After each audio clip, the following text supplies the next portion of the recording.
Well, hey, it's time for Ask the Tech Guys. I'm Leo Laporte, and coming up, my review of I've got it here. Oh, yeah, no, somewhere, the Samsung Flip 5. It just came out, and it's hard to find.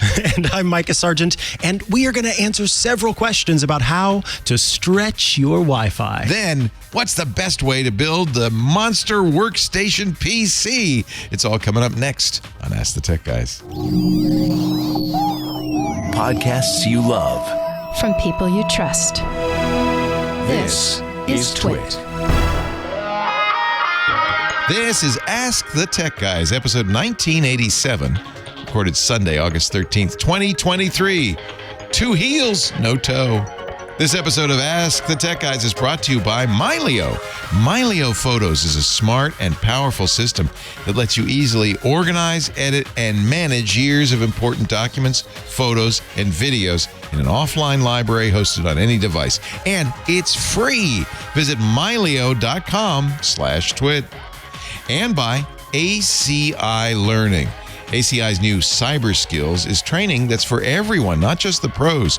Visit go.acilearning.com/twit. Twit listeners will receive at least 20% off or as much as 65% off an IT Pro Enterprise Solution Plan. Discount based on size of your team, and when you fill out the form, you'll get a proper quote tailored to your needs. And by Brooklinen. Shop in-store or online at brooklinen.com today to give yourself the cooling sleep you deserve this summer. Use the promo code TechGuy for $20 off your online purchase of $100 or more, plus free shipping on brooklinen.com. Well, hey, how are y'all today? That there is Sailor Man Micah Sargent. Very stripy today. Ahoy there, Ahoy, Leo. Micah. This is Leo Laporte, who is a cocktail server. Thank you very much. Are you saying that because I'm wearing a peach-colored shirt? It was the peach-colored shirt and the loafers. And the that were doing it loafers for me, yeah. And the green jacket, which really is green when I look at it. This is a faux safari jacket. So he's got flaps. That was, buttons. second, as I was thinking more about it, I was thinking you could have been coming from Jurassic If I wore Park. a pith helmet, I would be, I have a pith helmet in the other room. You It would do. make you feel better. Because you have a complete access to my hat collection. I do, a very special key. With the handoff of iOS Today to Micah and Rosemary, I had to make the offer of all the hats that we have collected. And there are so many. I actually at home have 2 hat racks in my office because there's still many hats. and I was talking to my mom on FaceTime, and I didn't realize it, but I had a hat rack over my shoulder. She said, "What's that red thing on your hat rack?" I said, "Oh, that's a Lucho Libre mask." But she said, "What's that?" Oh, did you get to show her? I put it on, and Yes. it terrified her. It's, of course, a Mexican wrestler's mask. San Francisco 49ers Mexican wrestler's mask. So it terrified her. So then I put it on one of the things and put a little hat on it. Oh, no. So now it looks like there's a scary person wearing a Panama hat on my hat rack. So much fun. I encourage everybody to get a hat rack. What are we going to do today? Today, we are going to take your calls at call.twit.tv. That's the Zoom number. Yes, that is indeed, which we think the best way to go about doing that is just going on your phone into the browser, putting that in. Then you will see, you will then see yourself and us, and the microphone will work, and it all works. Whoa, did you see that? Did you see that? That's another thing we're going to do, is we're going to flip around and show you the Galaxy Z Flip 5 just came in. Nice. Been playing with it, trying to get people to be impressed. Yeah. Trying our hardest. No one was impressed. Also, the phone number, if you'd like to call in with an actual phone, it's 888-724-2884. You can call in anytime during the show, and you will also pop up for us where we can choose you and bring you on. But what's great about that phone number is you can call any other time when we're not doing the show and leave a voicemail with your question. Ooh, I love that. And we do have, I think, a batch of voicemails. Now, normally this week, Sam Abul Samad, our car guy, would be here. He's not because he's driving a car. Driving a car into the forest. He's doing so, yes, into the One of Pine these. Barrens. Just like they do in the movies. There are the universal gestures. There's the hands going up and down for a car. Or milking a cow, one of the two. And then the Call me. thing with the thumb and finger, which is either hang loose, brah, or call me. And then this. That's the Hook'em Horns. Yeah. Or Rock and Roll Never Forgets. Yeah. What are some other hand gestures? Let's stop there. There are a few. So it's going to be a lot of calls, and then the quick flip review, and that'll be that. Emails, all that kind emails. Of stuff. EATG at twit.tv. We don't. John Ashley's on vacation today, so Anthony Nielsen is producing the show, so he gets the privilege and honor of telling us what the heck to do. Mm-hmm. But we do want to start with the news, right? Oh, the news! Thank you. Oh, the news! Oh, the news, right, the news. Of course, DEF CON is going on right now, and Black Hat. These are the two big hacker cons in Las Vegas. In fact, somebody just told me in chat that Caesar's Palace, where DEF CON's going on, has just been cleared out due to a suspicious package. So there's always fun and games.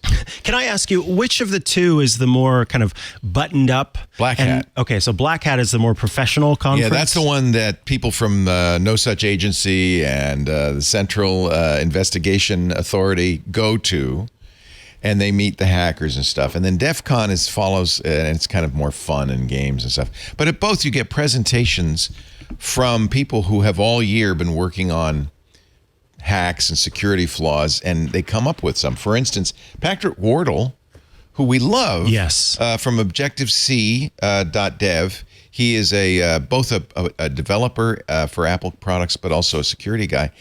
He submitted to Apple a few months ago a fix. You know, when you nowadays on modern versions of Mac OS, when you add a new program, it says a background task has been added. Yes. Which is a great little pop-up that lets you know that, oh gosh, you just installed Zoom and now it's going to be running a little Zoom thing in the background. And so that's very helpful. Mm-hmm. And the secondary point of it started, I think, with macOS Monterey, and I think it continues in Ventura and will certainly continue in Sonoma. But the problem was Patrick found if somebody has root access to your computer, they can disable that. Oh. And so a hacker wants to do this. This is one of the reasons Apple put this in, is to let you know if something's running in the background. Even, you know, if you just installed a program, if you just installed Zoom and it pops up, well, you expect that. But if all of a sudden you're just computing along and you get a background process has just been added, that's a little heads up that something bad's happened. I don't think Apple has fully explained to people.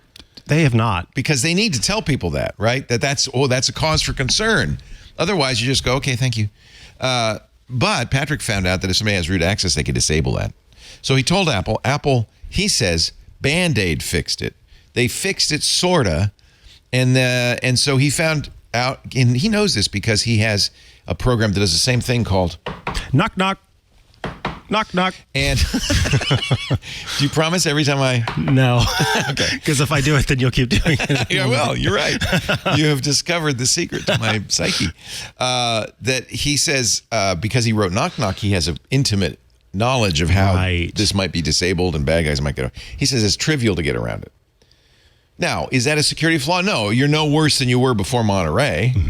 Because it didn't, previous versions of macOS didn't do it. But he's kind of mad at Apple, and this is the thing. This is a little sketch. He broke the secret promise between security researchers and companies that you will tell us about this before you tell the world. He said, I told Apple about the first one, and they fixed it badly. I didn't tell them about the second one because I'm mad at them. They didn't fix it right. So that puts him a little bit on the sketch side. Yeah, nevertheless, we all now know what? I think the problem is once you start being alerted, then if you don't see it, then you expect that there's not a background thing installed, right? Yeah. So once they've started telling you, you will then, the next time you install an app, where before I might have gone and checked, I'm not checking anymore because I'm expecting it to notify me. Right. So yeah, it is kind of, if you're going to do it, you got to do it, and you got to do it right. And they didn't do it right. Nope, they did it wrong. Big lawsuit. I'm a little miffed at this. There's this wonderful thing. A guy named Brewster Kahle, who sold his company Waze to AOL, made a little bit of money. Instead of going on starting many more companies, he took that money and he started something called the Internet Archive. Okay. Which is the library of the world. He says, and he's quite right, he says the problem with the internet is stuff disappears, but that's our history. And it's as if, the Romans had just thrown everything on the... Well, they did. But it's, you want to keep as much of this for future generations, Yeah. not because it's relevant, but just because it's our history. So he said because companies could routinely throw this stuff away, he created the Internet Archive and copied stuff. And I remember interviewing him several times, and he said, I said, what about copyright? He said, well, we'll worry about that later. Our position is we're a library, and libraries have the right to preserve this stuff, including old video games, old movies and TV shows, and it turns out 78 records. So you would think 78s, right? Those are the old things that spin really fast, and very few people have record players anymore, let alone record players that play 78s. But they asked people to donate their 78s so they could digitize them, so they could preserve these recordings. That's awesome. Well, unfortunately, it includes Count Basie and Frank Sinatra, and the Universal Music Group, big record label, is now suing them, saying you can't. I mean, I guess, it's one thing to copy them, another thing to make them publicly available. But what's the point of a library if you don't open the collection to the public? And that's what UMG is unhappy about. It's the same reason the publishers are suing them over books, because they were lending out digital copies of books. And Brewster's position and the Internet Archive's position is we're a library. We lend. This is important to preserve our history. Those 78s are going to be unplayable going down the road. And if we don't preserve them, no one will. UMG's not making this effort. That's what I was going to say. If the group themselves is not doing it, then it's good someone is. Bing Crosby's White Christmas, Chuck Berry's Rollover Beethoven, Duke Ellington's It Don't Mean a Thing If It... Got that swing. Very good. Do up. Oh, very, very good for a young person. So it's preserved in Micah's memory, but we would like to have it preserved Yes, let's elsewhere. have it elsewhere, please. As well. So they say, all of those songs are preserved on authorized streaming services, so they, quote, face no danger of being lost, forgotten, or destroyed. Right. No, but yeah, because then that streaming service goes away. Right. I tell you what. It's a tough one. I understand the rights I get holders. both sides. Yeah, I do. I understand. I mean, what in an ideal world, then the Internet Archive archives this and only makes it available when it's no longer available? Is that what they want? Possibly. Maybe that's what should happen. I do think that the Internet Archive plays a strong role. It's an important part of our social fabric, and it should be preserved, and I think should be immune from these kinds of copyright lawsuits, because it is a library preserving all. If I could vote on that, I would absolutely vote that way. This becomes more real because CNET just announced, oh my God, these nitwits, that they're just deleting a lot of old content to, quote, improve their SEO ranking with Google. So Google has to share a little bit of blame. They want Google to think that they only have good, fresh material on there and not old stuff. The problem is that old stuff is, again, the archive of the history of the internet. And I understand, we have, for instance, you can get every podcast we've ever done. Published, yeah. Yeah, and it's on our website. We've not deleted those, but it costs us to keep it. Keep it. It's expensive, and I guess, CNET has a reasonable, point that it maybe is costing them, but there are things they could do. For instance, charging for access to their archives. The New York Times does that. Yeah. If I wanted to go back and get the paper on my birthday or something, Right. I could buy that. So they can support the fact that they're storing this. It's text. It's not horrible. It's not going to be a hard thing to store. USA Today apparently is doing the same thing, and this is it's throwing it away. And this is a bad thing, and partly it's Google's fault, I guess. Maybe it does affect the SEO. But honestly, CNET, USA Today, and Newsweek, Time, all of these companies, this archive is a part of our history. And That's that why part seriously confuses me because, and maybe this was explained somewhere and I did not come across it, but it was always my understanding that the way that you go up in Google rankings is by having the page, the link, linked all across the web. So one would think that the older the article, the more there is an opportunity for it to be linked from different places as it's referenced. So to remove, it's almost like a credit score. If you get rid of your oldest accounts, then your credit score drops. Yeah. And so I don't understand how deleting old stuff is going to improve SEO if it means that you have these new articles that may not be linked across the web unless Google's search ranking is that changed. That much changed going forward. But I'd love to hear Google's response to this specifically. Well, I will tell you what Google's response to this specifically Oh, good. is. So this was discovered, by the way, credit to Gizmodo. Gizmodo reporter Thomas Germain got access to an internal CNET memo. CNET never announced that they were going to do this. The CNET says content pruning internally only. Content pruning removes, redirects, or refreshes URLs that are no longer relevant or helpful to our audience, including outdated or redundant content that may confuse or frustrate users looking for up-to-date information. For example, a 1996 article about available AOL service tiers is no longer relevant or useful. Also called content deprecation, it sends a signal to Google that says CNET is fresh, relevant, and worthy of being placed higher than our competitors in search results. Danny Sullivan, who we love, former founder of Search Engine Land, who is now a search liaison at Google, directly, according to Gizmodo, directly refuted CNET's claims that this was an effective strategy. Amen. He posted this tweet just ahead of Germain's story. I'll show you what is it called? Is it a tweet? Oh, gosh. Is it an X? Who knows? Who the hell cares? Are you deleting content from your site, says Google Search Liaison, because you somehow believe Google doesn't like old content? That's not a thing. Woo! Our guidance doesn't encourage this. Older content can still be a helpful tool. Learn more about creating helpful content. We got an article. Don't delete it. I gotta say, that last line is so shady. Learn more about creating helpful content, CNET. CNET, who is also using AI to write junk articles. And see, if you've got someone who is doing research about the history of the internet and they want to find that AOL article and it's not there anymore, then no, you're not being helpful to users. You're being unhelpful to users. Now, you could put a big red stamp on it that says archive or old. Yeah, there are a lot of sites that actually do that. You could do that. Apple's own support documents have that. This is no longer updated by Apple, but it's still there. I really think it's an interesting issue, but I don't buy CNET's argument. Remember, they're owned now by private equity, Red Ventures, and they've done all sorts of awful things to, kind of make more money. This is the problem with private equity. They borrow, buy companies, and then they've got to somehow make it viable, package it up, and resell it before the debt becomes due. It's just a nasty thing, and I think it's a subject that we haven't really had to think about because the internet has felt like, well, it's this modern new thing. Well, it's not anymore. It's 30 years old. Right. There's a lot of important stuff on there, and in 50 years, and 100 years, and 200 years, people want that information. So, we're not deleting our old stuff only because we can afford to keep it alive right now, thanks to people like our Club Twit members. But at some point, it's going to cost us money to keep it. And then I'm going to have to make a decision if we have no revenue.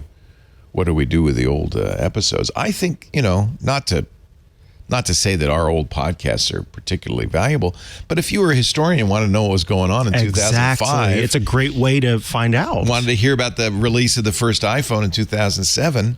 100 years from now, that's going to be interesting, especially to hear in their own voices what people really thought about this. I think that's valuable. Well, and think about not too terribly long ago, Squarespace was detailing its own history. Right. And that was a really great piece. Yeah, and they were able to link to the first ad that they had done with podcasts, which just so happened to be on the Twit network. And that was because that content was still available online. Yeah, our content. Yeah. But I have to say, this is an age-old story. There is no recording of Super Bowl I. They took the tape and they reused it. There is no... That actually just hurt my heart. They reused it because tape was expensive, not that much. Oh, that's so Same sad. thing with the first, for Johnny Carson's first Tonight Show. There's a lot of old TV that is disappearing. So all of this is to say, Brewster Kahle is doing God's work with the Internet Archive. CNET should not rely on the Internet Archive to do this, but thank goodness Brewster is, and this lawsuit from the music labels and the publishers, these lawsuits against the Internet Archive, are really an assault on society and future generations. Knock it off. Did someone tape over Christopher Columbus's landing too? Yeah, there's no record of that. Yeah, so we think we know what he said. That's one small step for a pilgrim, one giant leap. I don't know what he said.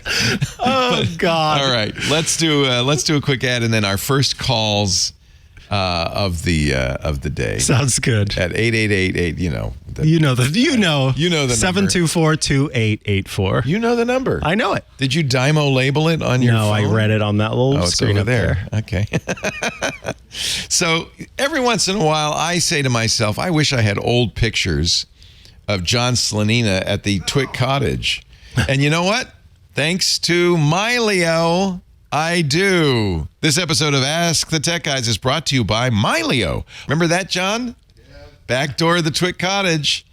So let me tell you why I have this and how easy it is to find. Milio solved the biggest problem. It's kind of related to what we were just talking about of Milio photo archives. And not just photos, documents too. Milio has OCR built in, so you can actually say, import my documents folder. What I love about Milio is it's not putting my photos, documents, videos, and other things on the public internet. I am backing them up to all my machines. I have a Synology backing it up as well. Milio supports that and a variety of other things. You can even have Milio encrypt all that and put it on Google Drive or iCloud or OneDrive so that you do have a backup, but you're not giving it to the big tech companies. Milio Photos is something I've been looking for ever since Google bought Picasa and killed it. I've been looking for a way to organize my photos locally, to store them locally, to keep them private to myself. Milio Photos is a smart, powerful system that helps you keep all your digital assets organized, secure, and free from prying eyes. It's completely offline.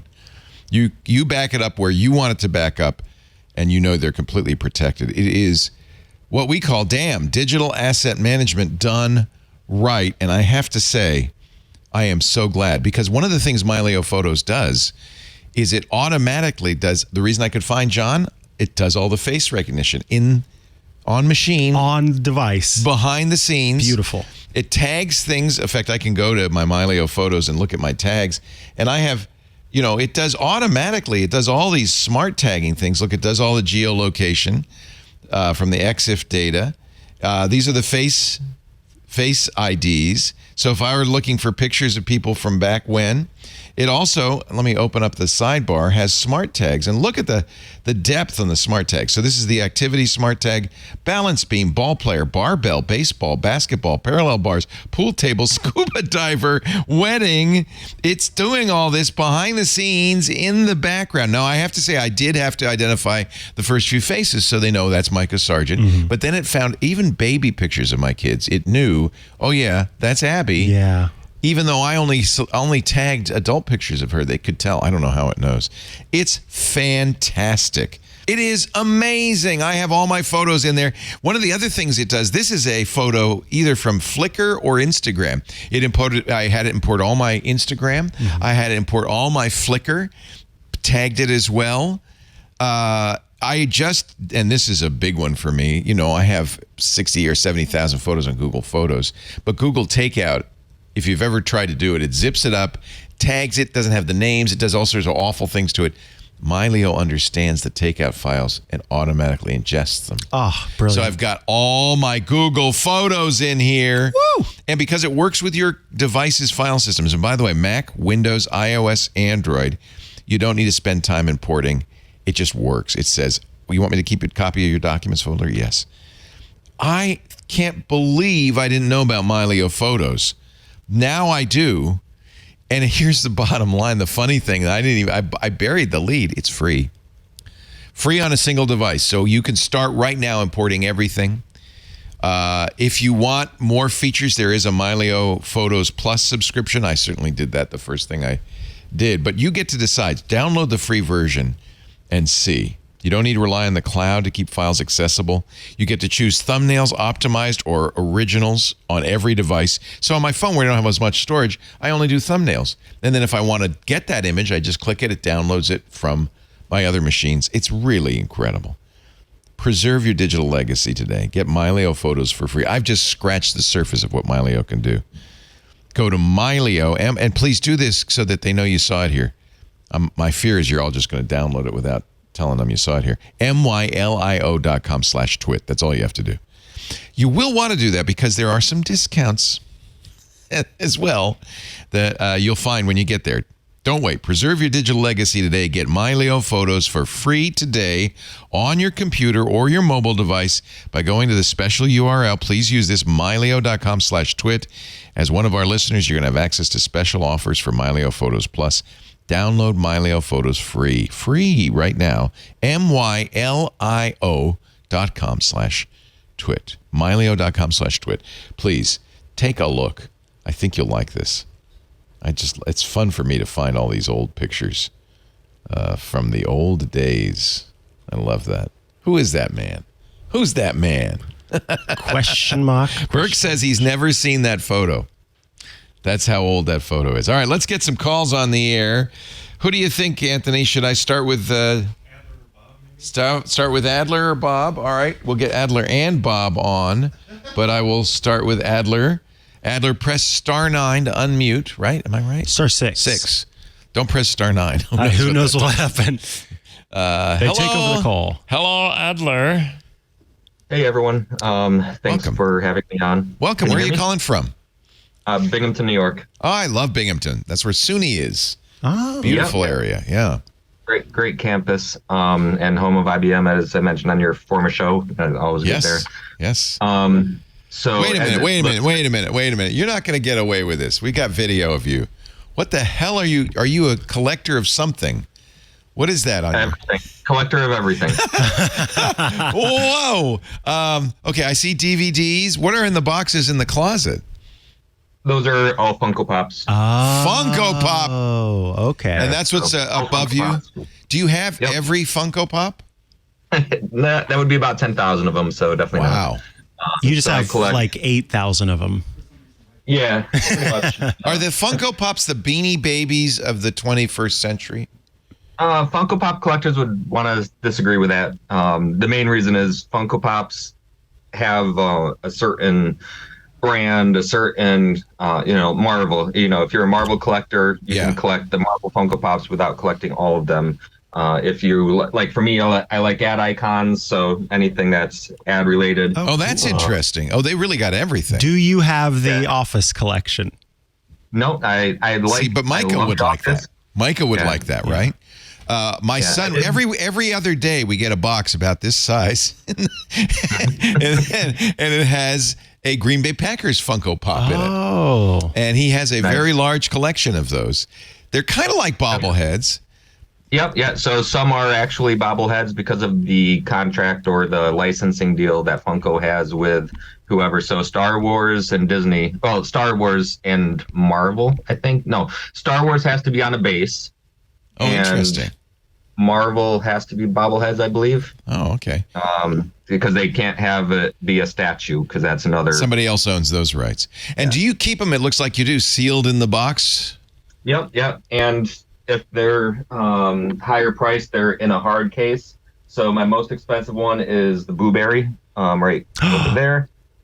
Like the cereal? Yep. Neat. So that's he likes ad logos. That's cool. Oh, yeah. And then all the I've got firefighting ones over there because I'm a volunteer firefighter. I have stand-up comedians over there, oh, that's neat. And then also music ones, because as you can see, I got somewhere there all the DVD or CDs, because talking earlier about the archive.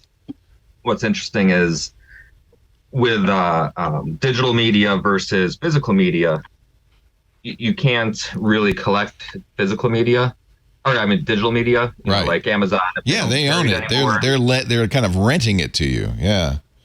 Yep. And then this is going to be missed. Oh yeah. That was the big announcement that in September, Netflix is discontinuing the red envelopes. They're not mailing out DVDs. And they won't sell it to Redbox. Oh, Redbox wanted to buy it and they said no. I didn't know that. Yep. Oh, that's disappointing. Because that would be competition, of course, but unfortunately, Netflix itself has maybe 7,000 or 8,000 titles on the streaming access right now. But they had 100,000 titles on their DVDs. That's the dirty little secret, is they have not converted to DVD so many. I mean, they've not converted to streaming so many DVDs. And that's a loss. It's weird. Somehow, every time I get one of those Netflix DVDs, it somehow gets converted to a digital version. Wait a minute.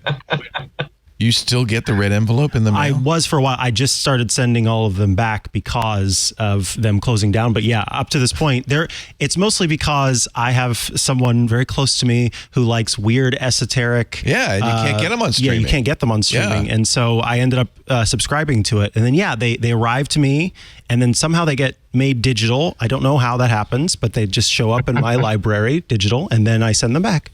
I think that's illegal, but we won't. Whoever's doing it, yeah, it is. Yep. And you know what should be illegal is selling the Blueberry Funko Pop for $92 when it's actually $15 to $17 if you buy it.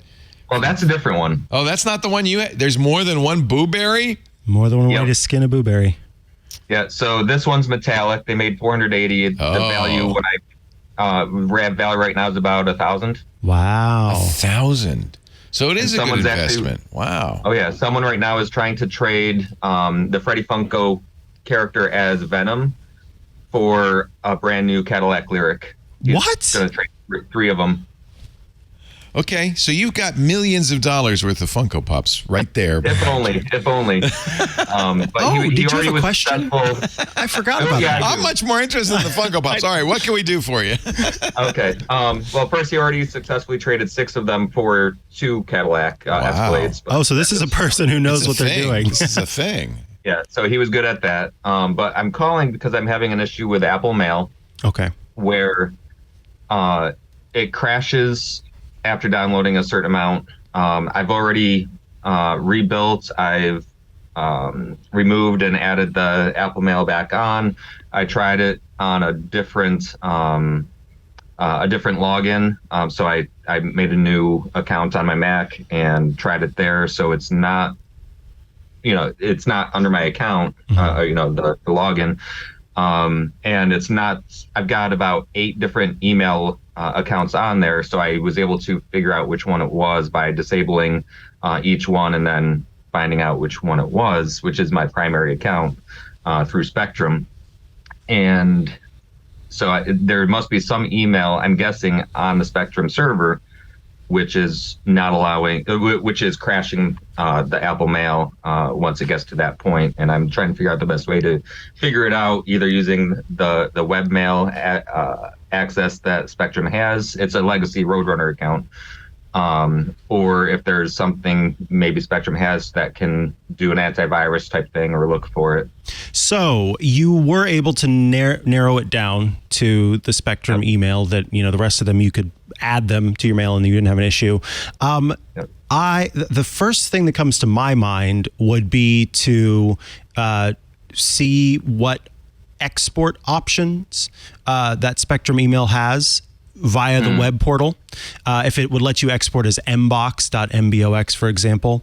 And basically what you would then do is pull that out, save it, and then you could safely and comfortably just essentially wipe the emails because you have them all in the inbox, the MBOX version, and then see if the account will then load without you having an issue. So it would essentially keep it from having to pull any email. Now, I am assuming you're using POP with this and not IMAP? It's IMAP. It is IMAP, and it's still doing that. So the first thing I would do, I want to make sure I heard it correctly. It crashes only when you try to view it in Apple Mail, or does it crash when you try to download it? As it's downloading. So you go to the Spectrum account, it starts to download, and then boom, kabooey. Yeah, at some point, about 1,000 messages in of downloading. So the first thing I would do is actually rebuild, which I did, the mailbox, and you did do that, and it still crashes on download. Yeah, it is. It's possible that there's something malformed about some particular email on that Spectrum IMAP server that is, but you don't know what mail it is, so you can't delete it. That is right, and it works fine on my iPhone. And you can get it on your iPhone, but you can never get the mail from Spectrum because it goes kablooey and mail goes away. Right. You might try downloading something like Thunderbird, some other third-party IMAP email client, and see if you can get it then. Because it's probably something specific to Apple's Mail trying to render it or something like that. I would certainly look at attachments because a plain text email is not going to do that. I don't think there's any way for a plain text email to do that. It Right, is yeah, I was something trying to about an figure out if attachment. It's Yeah, an antivirus doesn't hit anything because it crashes before it gets to that. So yeah. I would download as free. Download Thunderbird, and set it up for that, just for that Spectrum account, no other account.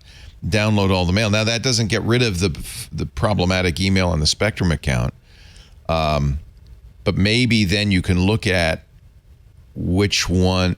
I would certainly look at some of the attachments, and maybe, if you don't mind, deleting all of the emails that have attachments. When you delete them, it's the default setting in Thunderbird and also in Apple Mail when you are on an IMAP server that if you delete it locally, it then deletes it on the server. And this is the trick: is you want to get rid of. And that I actually do have it set to not download anything. I mean, the attachments are still going to be there, but I also do have it set to not download any of the URL-based images or Right. like that. Like privacy mode kind of deal. Yeah, good. Because that also, I think I have to say, plain text is never going to crash anything, right? There's just nothing going on there. So it's got to be something that's telling Apple Mail, oh, you need to process this thing, and then Apple Mail's crashing. Maybe it's an image that says, I'm 8 gillion bytes of data or something that's crashing. And that's what on the web-based one, I also did it by size of file, and there's nothing. Yeah, no, it's probably, so what I'm thinking, it's in the header of and it has to be something that Apple Mail will normally render. So when you open Apple Mail, you see images. You said you have it so it doesn't show images when you look at emails. Yep. So it's not going to be that. That's interesting. It's interesting. I don't know if Spectrum will let you rebuild that mailbox. That would be another thing that you might do on their side. So one of the things that does happen with an IMAP server is I believe it's downloading an index as well as the mail, and it could be not a specific email, but there's something in the index got corrupted on Spectrum's side, and then it's downloading that. That would absolutely cause a crash. Yeah, I like the idea of downloading a different email program and seeing if it's able to be accessed through that. I bet it won't, because it's just there's some bug in Apple's mail that's interacting with something in that Spectrum account. Gotcha. That's definitely helpful. Yeah, I'll look into the something to look at. Scooter X has found this Apple discussion. I can't see it because I don't have chat open. Let me open it up real quickly. Can you see his? Yeah, link? let me pop this open. So someone says, after upgrading to 13.2 Ventura, Mail now crashes immediately after opening for about 1 to 2 seconds. Huh. And people are talking about their Spectrum email accounts. Oh. And when they turned off their Spectrum email account, then it was working. Something Spectrum's doing.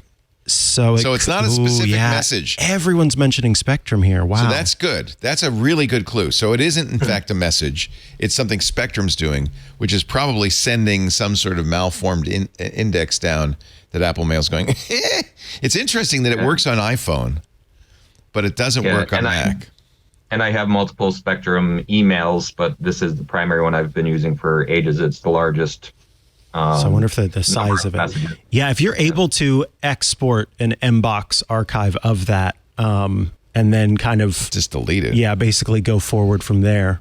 And I would also see if there's some way to rebuild the IMAP archive on Spectrum itself, because that's, I bet you, what's going on.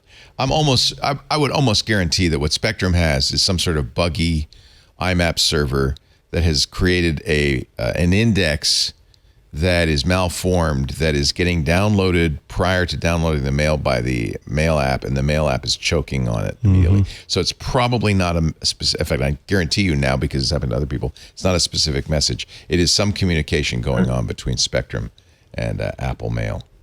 Awesome, I appreciate it, guys. Yep. Interesting. Here's, by the way, the solution. I don't know if it's from that thread. Deleted the Spectrum account. That's scary. Created a new one with the same settings. I must have done that on Mail. I think you did that already. All mail messages and folders remain intact. So you'd already done that. Okay. Yep. Well, we've given you some ideas, Adler, and I'm thrilled that we got a chance to see your amazing Funko Pop collection. What's the most you've sold one of these for?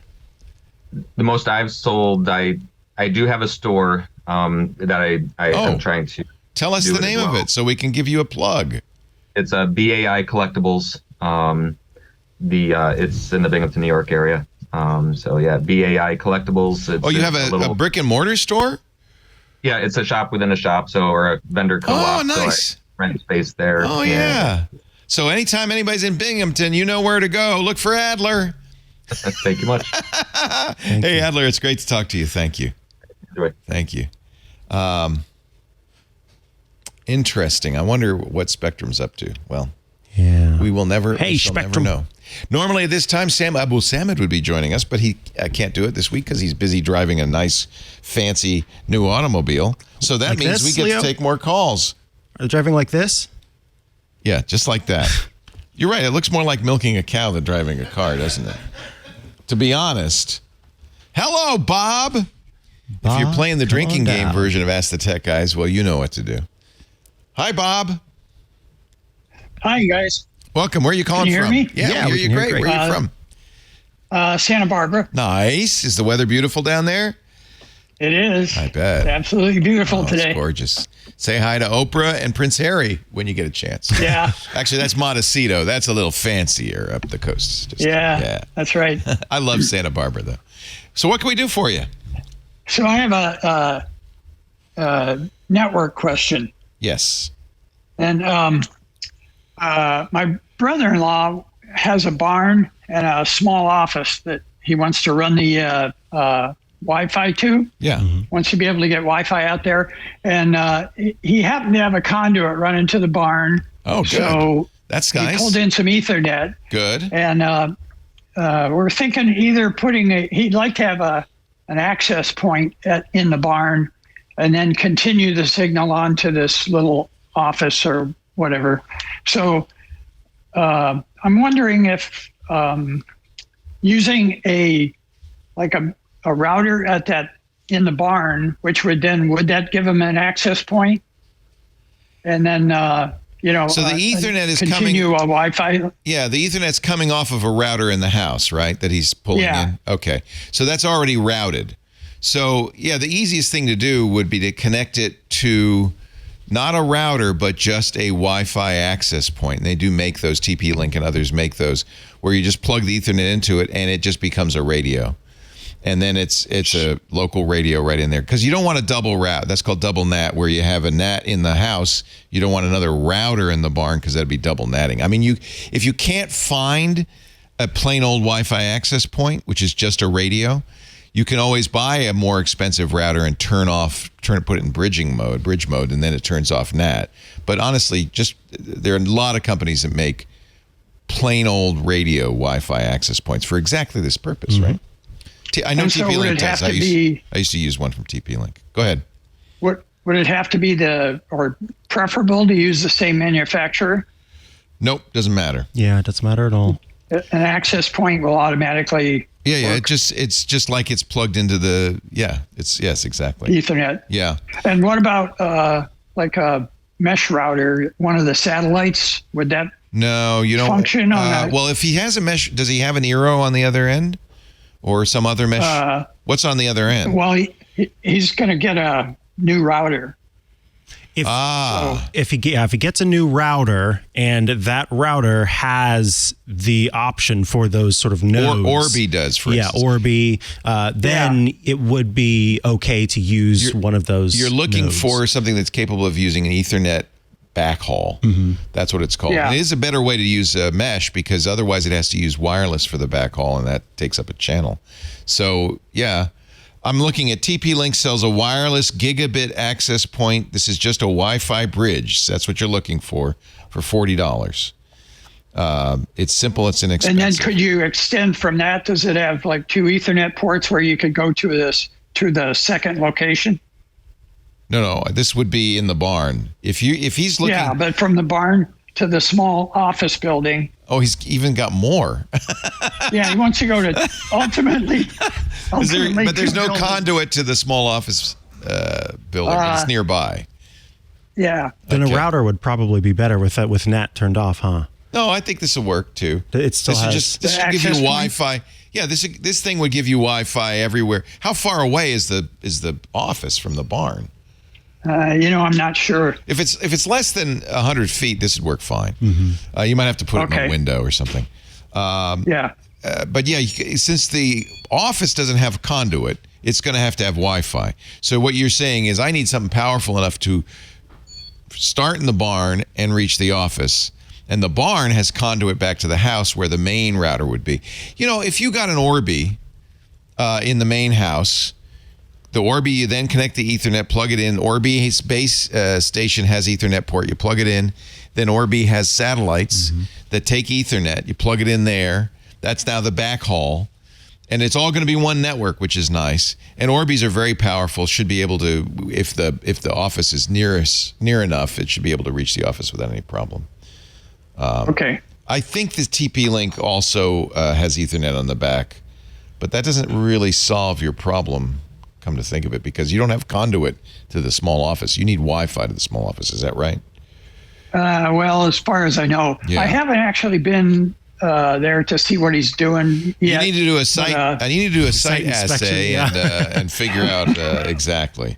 But no, it's good that he put conduit into the barn. Yep, that solved the biggest problem. And now it's just a question of finding the right, little devices. If he has an Eero in the house. If he has an Eero in the house and he buys a secondary Eero, it will work. Do they have Ethernet? Way. Yeah, and they have Ethernet. Okay. So you could plug in. In fact, I've done that before in a setup that I had back in Missouri, where it was Ethernet to Ethernet, and then I took an Ethernet cord, plugged it into the third one, just so I had that backhaul going on. So yeah, if he went with that, that'd be good. But the Orbi will work the same way. Any of those mesh routers are all going to cooperate quite well together. They have, but you got to look for one that supports that Ethernet backhaul. So just so you understand, the way a mesh works is here's a router that's doing regular Wi-Fi stuff, but it also has to talk to this secondary base station, and so it needs a back channel. We call it the backhaul, a back channel to this that it's talking back and forth. Some routers share that bandwidth, which means then you're going to have a decrease in. That's what a Wi-Fi extender does. It's going to be half as fast because it spends half the time talking to the base station and then half the time talking to your laptop. That's one of the things Mesh does is it has a backhaul that's an extra channel. But the best way to do a backhaul, the fastest, is have Ethernet between the two, and then all the communication can happen over the Ethernet, including your data, and the base station and the extender will both be spending all of their bandwidth talking to your devices. So that's a better way to do it. Micah, you mentioned the Eros.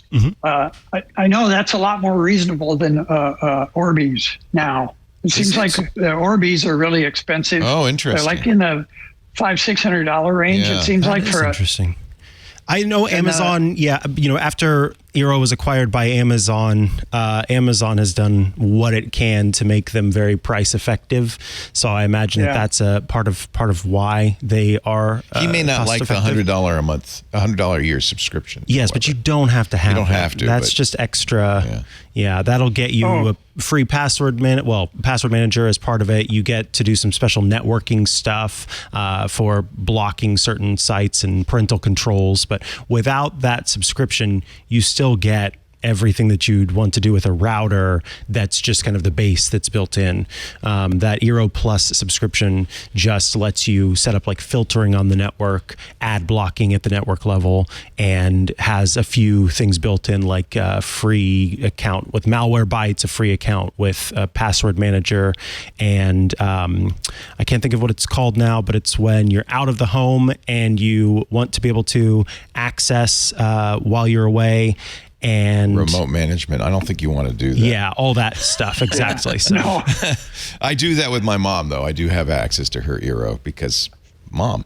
So here's another criterion to consider.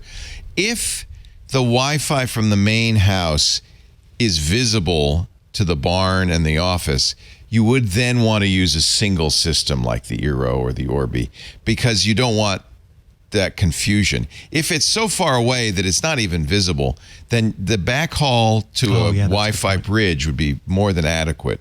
So It's 150 feet to the barn. Yeah, it's right on the edge of Wi-Fi, so that's why he put the conduit in, probably. Yeah, I think then it doesn't matter. You can take your pick. It's certainly the case that if you're using a mesh and you have an Ethernet backhaul on the mesh, that's definitely the way to operate. Yep. If you want to use a mesh, but you don't need to use a mesh. He could just have a separate Wi-Fi bridge out there that is just going to operate, and then he can get an Asus in the house or whatever else he wants. Okay. All right. Hey, good to talk to you. Thanks, Bob. Yeah, great question. Have a good one. Say hi to all the people in Santa Barbara. It's beautiful. Yeah. I want to talk a little bit about our sponsors. There are the studio sponsors. They're the people who bring you and have been all year. The East Side Studio. It's our friends at ACI Learning. We love these guys. Now you may say, well, who are they? I never heard of them. Well, you've heard of IT Pro, right? In today's IT talent shortage, whether you're operating your own department or a part of a larger team, you got to keep those skills up to date. 94%, almost all CIOs and CISOs agree, getting the right talent is job one, because there's such a shortage of talented IT professionals. Now, that's good news if you're trying to get a job in IT.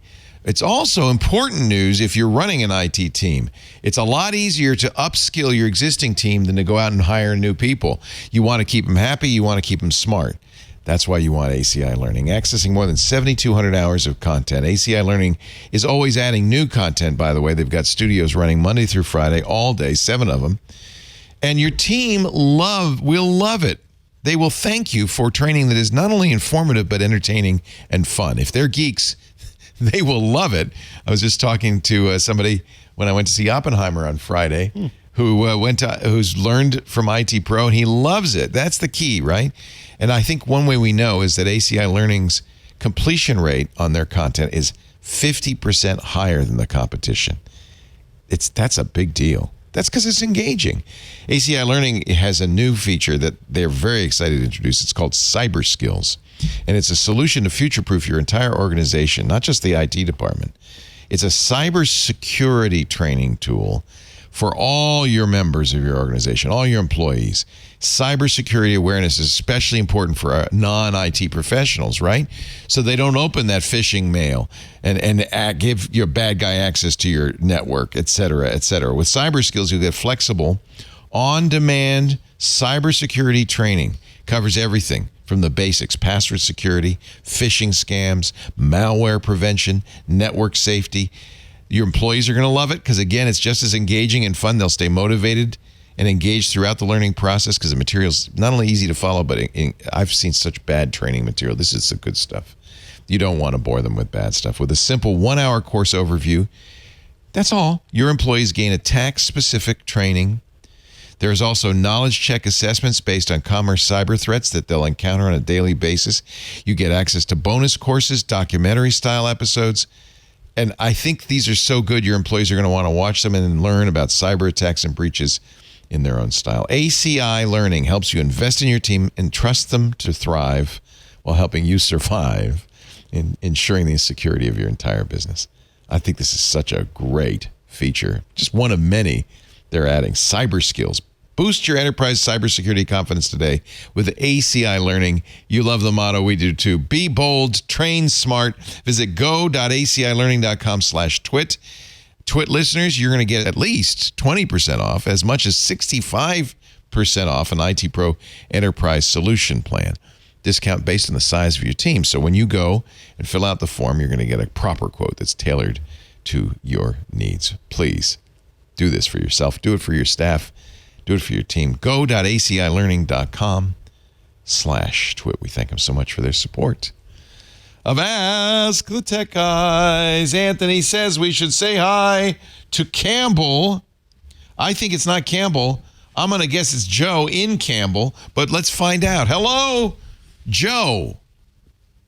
Or maybe his name is Campbell's Joe. Maybe he likes tomato soup so much. Possibility. We just don't know. Is that the theme? Joe? I think it's for the chicken noodle Campbell? soup. Hello. Hello. Are you Joe in Campbell or Campbell in Joe? Joe in Knoxville, Tennessee. Okay, I don't know where the Campbell came from. There's a town. He probably picked up off a caller ID. That's probably it. Yeah, there's a town in the Silicon Valley called Campbell. That's what I thought. Anyway, Joe from Knoxville. Okay. Hello, welcome.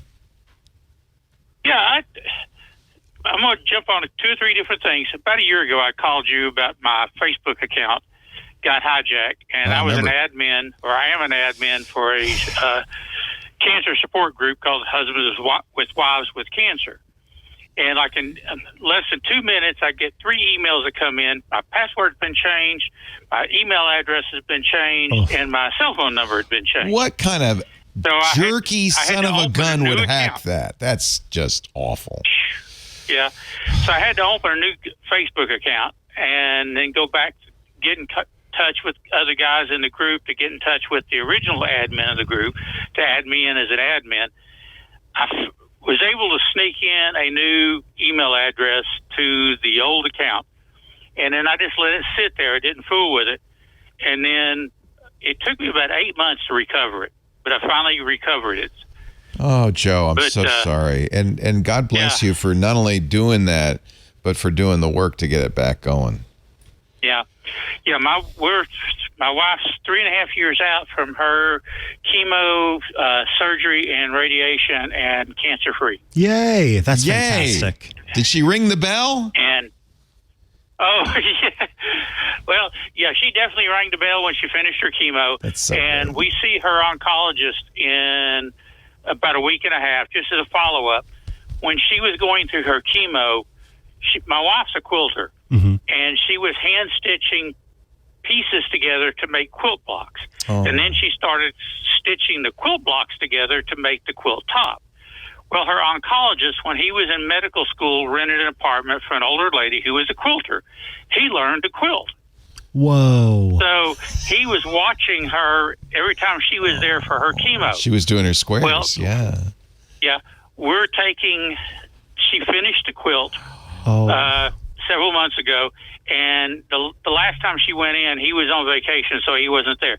He's supposed to be there this month for her visit, and she's taking the quilt in to show him. Oh, that's fantastic. I want to see a picture of the quilt. If if you can. get a chance, post it. Okay, I will send that to you. Yeah, I'd love to see it. She's also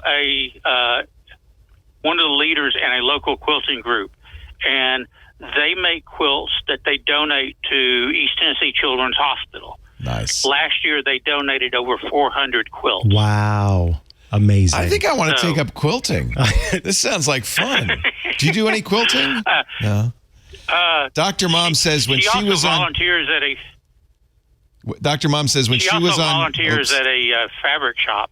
Oh, nice. Cool. Dr. Mom, who is not only a physician, cancer survivor, but also a textile lover. She actually goes to maker fairs and shows people how to knit and how to sew. She says, when I was on chemo, I tried to knit some socks, and I was so high on meds, I made a sock with 2 heels and no toe. I think, am I wearing that sock? I might be. It might be this one. I don't know. My mom made this one. It's got heels and toes. Heads and shoulders, too. She also volunteers at a fabric exchange workshop. Nice. And people can bring in fabric to donate, and if you see fabric there that you want, you can take it. And she's teaching a class this week also over there. That's sweet. Second thing, I'd heard you say that your mom, you're looking at moving her into an assisted living. It's getting to be that time, yeah. Yeah. My dad worked at Oak Ridge National Laboratories, and Wow. I'm also going to relate this to that. He passed away a little over 2 years ago. If it was radioactive, he worked with it. Wow. I've got How a old glass was he when he passed? Almost 95. Well, there you And go. He was the only one in his division still alive. Wow. Yeah. He outlived everybody else by about 12 years. Wow. But he had Alzheimer's, and he really did not know who we were for the last. He was diagnosed severe in 2008. Oh, that's I tough. asked the doctor in 2019 if he was severe then, what would you call it now? He said they don't live this long normally. Wow. So, but when he worked at Oak Ridge National Labs, he and have you seen the movie Oppenheimer yet?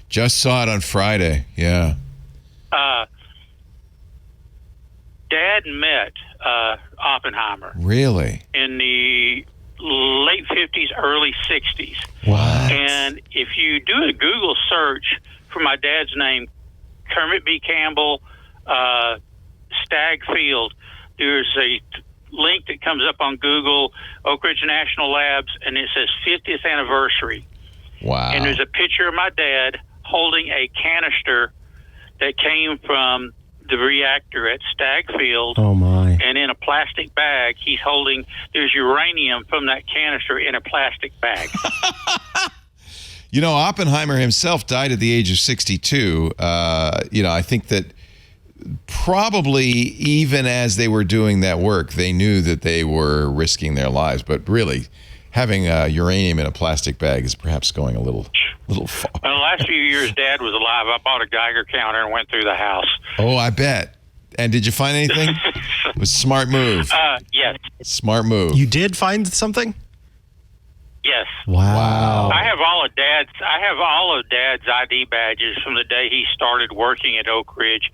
He was out for a few years because he went into the military, and then he came back, and then went back to work at the labs. Actually found out they pulled him out of isotopes division and moved him to metallurgy because of his exposure to radiation. What did you think of the movie? Then, Did you see? Have you seen Oppenheimer? What did you think of the movie? Yes, I have, and I liked the part that they showed about basically the recreation of Stagg Field. Yeah. I was much more interested in that early stuff. They focused a lot on that hearing. I think there was far too much. That was kind of the spine of it. Too much on the hearing. Yeah, way too long. They could have cut an hour of that out easy. Yeah. I have actually one of the color photographs that was shot with my dad holding that canister of uranium and the uranium in the bag, which was an original photograph from the plant photographer. Wow. I'm looking for that photo. I haven't been able to find it, but he was. It looks like he was. It looks like he was a ham, huh? Oh yes, he was also a ham radio operator. The last few years he was alive, I had people send QSL cards to him, and we got over 1,000 QSL cards from all over the world. That's amazing. That wonderful community. The amateur radio community is amazing. And his call sign, I'm getting transferred to my oldest son, who's also a ham radio operator. Nice. To keep that call going on. You should. That's great. Yeah. What was it? What was his sign? Dad got licensed in '63. WA4OAH. WA4OAH. He said Old amateur ham. Amateur ham. That's a great call. I've got his original radio. A Benton Harbor lunchbox, as they called it. Wow. The Heathkit Sixer. Oh, wow. How cool. It looks like an old school metal lunchbox. But inside. 5 tubes inside. Is tubes. And it's crystal controlled and regenerative receive. So you could tune the receive frequency, but you had to have a crystal for the transmit frequency. Amazing. So, but my question for the call today, main question, is I'm needing a program, and I used to have one years ago when I worked for an ISP because we had a lot of servers on remote sites. And it was a program, it was called Net Info, and I can't find it anymore. Oh, yeah. But what it would let me do, I could put in an IP address, and it would do a ping every so many minutes. Yeah. And if the site didn't respond after so many consecutive pings, it would give me an alert. Right. There are a lot of... I can't find a new program to replace that. NetInfo is still available, it looks like, for $39.95. $39.95. But I don't think you need it. Are you on a Windows or a Mac? Windows. So Apple ships with tools that will do almost everything NetInfo did. Mm-hmm. I don't know what you use on Windows. I'm not a Windows guru, but it looks like you can still buy NetInfo if you wanted to, and it does all the same things. Who's the publisher on that? It's a TSARFIN, sarfin.com. And it is all of those network diagnostic tools. And it looks like this is current, relative. Oh, well, wait a minute. The final release was 2015. So, yeah. I mean, that doesn't mean it won't work, right? It was done. Yeah. It looks like you can download it from Tucows or Sarfin directly. Okay. So you can at least still get net info. If anybody in our chat or our Discord knows of a good net info replacement that's modern and up to date for Windows, there's a lot of command line utilities Linux and Mac allows, things like the dig command that will do. Many of them will do the same thing. But I don't. And so is the only thing you want is ping until fail and then alert? Yeah, I'm retired, but I've got some customers that have video camera systems that are network based, and I like to be able to ping them. And if they go down, some of them I still have access to, or I can call them and say, "Hey, check this and let me know what you see." Yeah, I just like to monitor some of the customers I've had. I've had customers on camera systems for 25, 30 years. There's a program I've used. I'm retired. I still love to keep up with them and keep them up and running. There's a program I've used for years that is free for Windows, and I think it's still up to date. It is the goofiest looking darn program you've ever seen, called Proximatron. And that is free. Let me see if I can find the web page. It's SANKEY. Oh boy, no, that's not it. That's a Keynote page. So maybe all of this stuff is dead. Proximatron was something I used for years. It looked like it did the same thing that NetInfo did. That's a good question. I don't know. Somebody has sent me to Alternatives 2, which is a great site, and I'm seeing a bunch of software. Some of this brings back memories. Whatever you do, though, I'm seeing a lot of stuff that's... Yeah, don't use the SolarWinds IP address tracker. That would be bad. How about NetSpy? That might be an interesting one. But you could still get an old version of NetInfo. 2015 isn't that old. Yeah. But it just feels like that should be... I have multiple computers. If I have a couple of computers, I just have running some dedicated apps. Yeah. I'm a ham radio operator also, and I do some APRS stuff occasionally, and so I run a program sometimes for tracking. A few years ago, my youngest son took his grandmother to her high school reunion up in Virginia, so I put a 2-meter radio in the back with a GPS on it, and went to a site where I could put in my call sign. And as he was going down the road, I could see exactly where they were going down the interstate. Of course, I gave him a hard time about it. What do you mean doing 93 miles an hour on the interstate? You can do that now with Google Maps. Hey, it's a pleasure talking to you. I'm sorry we don't have an exact duplicate, but keep watching because somebody in the chat room will come up with something. I sure will. A lot of these alternatives are out of date. They just, I don't know why, maybe, but Mac and Linux come with tools that'll do all this built-in command line tools. And I just wish Windows had a better solution for you. That's the only trick. Pleasure talking to you. And I'm glad you got that group back up on Facebook. And congratulations. All the best to your wife. We've got about 900 members now. Yeah. Woo. Yeah. That's fantastic. All the best to your wife. Congratulations. Which is good and which is bad. We have good support. It's a lot of people, we had one husband's wife passed a few days ago, and he said he was going to stay in the group to be able to help others that went through the same thing. Good. So it's a good support group. Yeah. Wow. Have a good evening. You too. Take care. Bye. Thanks so much. I thought it'd be a good time to talk about my little friend. Say hello. Say hello to my little friend. I'm keeping it in my pocket here because that's the whole point of this, frankly, is to have a phone that folds up and is small enough just to put in a purse or a pocket, or you put it in your back pocket. It really is compact. This is, Samsung just announced a couple of weeks ago, the Galaxy Z Flip 5, the latest version. I had the Flip 4. I love the idea. To me, so Samsung sells a fold, as Google does, that is more like a tablet folded in half. This is so compact and little. It's really, I like it because it's little.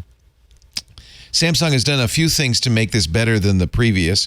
One is the hinge now is slightly improved, so it doesn't have that clothespin appearance with a bigger opening at the end of the bottom. And I think the hinge is really nice, has a nice feel to it. They've also really increased the size of this front screen on here, and this can do all sorts of things. Whoa, check that out. Yeah. So this is, you have a variety of choices of screens you can have on here. And it also supports a variety. I like this one because it's pretty. It supports a variety of other apps as you slide. So there's my calendar. Nice. There's the weather. There's my phone calls, alarms. I have a stopwatch and a timer, and also my step counter. Samsung Health. You can add maps and you can add messages, but it doesn't use any old app that's on your device. This is a fun thing I can do. Watch. I'm going to tap the camera. Actually, you have to slide it. Took me a while to figure that out. I kept tapping it and nothing would happen. And now I can see myself. Nice. So a great little selfie cam. Is it using one of the cameras at the bottom? It's using one of these. Yeah, that one. Got it. Okay. There's also a selfie cam inside. So when you open it up, now I have the selfie cam inside. It's a little sluggish. It actually, I don't think it is. I think that was the camera getting started. Let's try it again. Well, I mean, even when you were swiping between things, I thought it. Yeah, I think this is not going to be as fast as the phone itself. The outside screen's a little. This has the same processor as in the Samsung S23 Ultra, so it's the fastest Qualcomm Snapdragon that's out there. I can't remember which version it is. Now, is that the lock screen that you're on inside? No, this is my. I use a very stripped down. That's cool. Launcher. I think one of the real advantages of Android over the iPhone is you can customize the launcher. This is called Zero Launcher or the Simple AF Launcher. And what I do like about it is you slide to the right and the camera opens up, or you slide to the left and your phone opens up. I'm noticing, and then you can. There's a little bit. You're right. I don't think that's. I think that's a transition. I'm not sure. Got it. The light as it's shining, you can see that. Oh, you're talking about that. Oh, yeah, you could definitely see that. So do you feel the seam too? And you also feel it. Interesting. Okay. It is a little hump. Some owners of earlier flip phones have said that sometimes the screen dies at this point. Oh. I haven't had that experience. That's good. But that can be. There is still some question about the durability of folding screens. But, what you're basically saying is, and the way they do this is interesting. It has a flexible LCD screen, and on top of it, they put very thin flexible glass. Mm-hmm. And then on top of that, they put a plastic screen protector. Now, I have to say, I do not like the feel. I'm going to let you touch this in a little bit. I do not like the plasticky feel of the screen protector. I don't use screen protectors. I like glass. Mm-hmm. And so I think that's a little bit of a disadvantage. But you see, I don't think it's slow. I think it's just that was much faster. Yeah. Yep. I think it's just stuff was. I don't think you would say, oh, this phone, I'm giving up some features. You're just giving up perhaps some durability, and you've got that little ridge in there. But you have to angle it to see that. Otherwise, it looks fine. And you feel it when your thumb's going over. But it's a smooth thing. I don't find it to be a disadvantage. I really do like, and I should have taken this launcher off, frankly, before. In fact, let me do that real quickly and go back to the Galaxy launcher, because people are going, well, that looks weird, but that's the launcher. That's not, and that's one of the things I love about. Let's go to apps, and I can choose my default app here. Change the launcher from the Zero launcher. They call it the Home app, the Zero launcher, to Samsung's One UI. That'll look a little bit more familiar to people who are used to Samsung's, and it actually looks a lot like an iPhone as well. You've got a dock here and so forth. I don't know. I love this pocket thing. Yeah, that's cool. I really think that's great. These comes in a variety of colors. When I was ordering, I couldn't get an order through on the nice green color I wanted for you. So all I got was kind of a gray, a neutral gray. But it's not bad. Yeah, no. And that's by the way, that's what you're going to put on the table, right? Mm-hmm. It has wireless charging. In fact, it works in my car very nicely. I put it right there, and it wirelessly charges. That is and nice. Because this is, I can always tap that. It does sleep after a while, but I can always tap that to get into some of the features of it. Is the unlock touch? It's touch you have touch or face. Okay. Or PIN password, of course. And it is the on-off switch, the screen on-off switch, that is the touch. It's very fast. I personally prefer it to on-screen touch. I think it's a really nice feature. The cameras are not quite up to the S23 Ultra. There isn't a periscope lens, so you don't have that ultra zoom. But you do have a wide and a standard. They're both 12 megapixels. I think it does a fine job, unless you really need a super camera.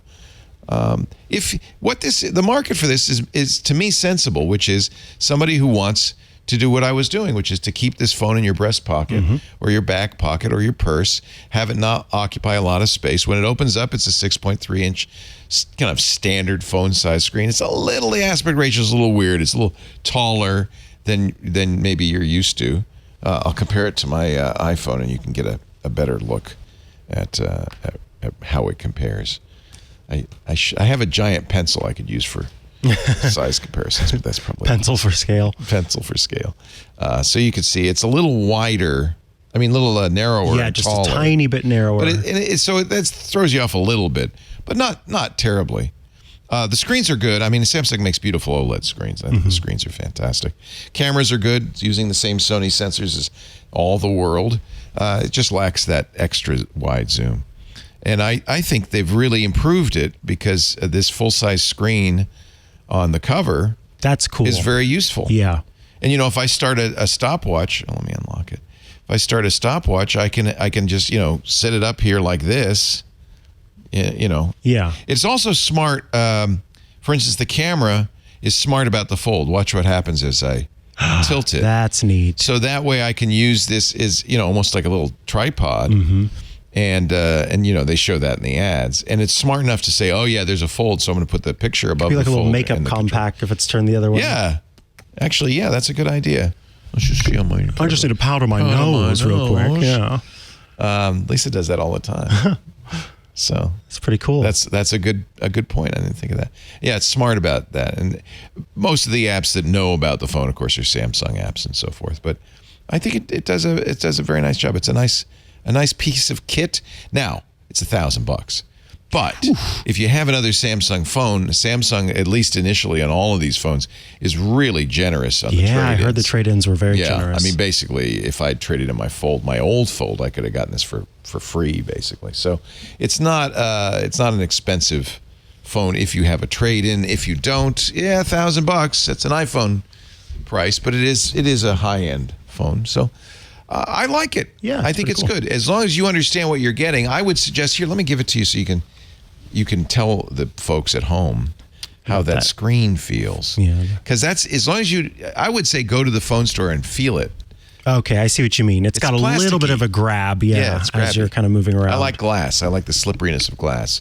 Not everybody does. A lot of people put screen protectors on. And you cannot remove this screen protector, or you're not supposed to. And if it bubbles up or curls, Samsung does have a program to replace it. Okay, so you send it in for replacement? Yeah, or bring it to a Samsung store. Yeah, you need to keep it on there. Yeah, it's just a little bit grippy. Yeah, it's weird, isn't it? Yeah. You get used to it. It didn't take long for me to get used to it. It's very light.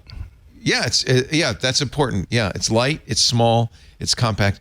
It is really for people who want a full-size, feature-rich smartphone, but don't want it to take up all that space. And I have to say, I almost expected the hinge to be a little bit harder but it's very smooth. No, it's easy. It's a good. They've gotten better and better on the hinges. Yeah. That's really where most of the technology improvement came. And it looks super premium too. Yeah. This is very well built. The whole thing. That's pretty nice. I took it to Oppenheimer, but nobody. No one noticed. Let me just look at my new phone. No, nobody noticed. I was hoping. Those days are long gone when people get excited about the latest technology. Great movie. We saw it on the 70 millimeter film IMAX screen from the 5th row.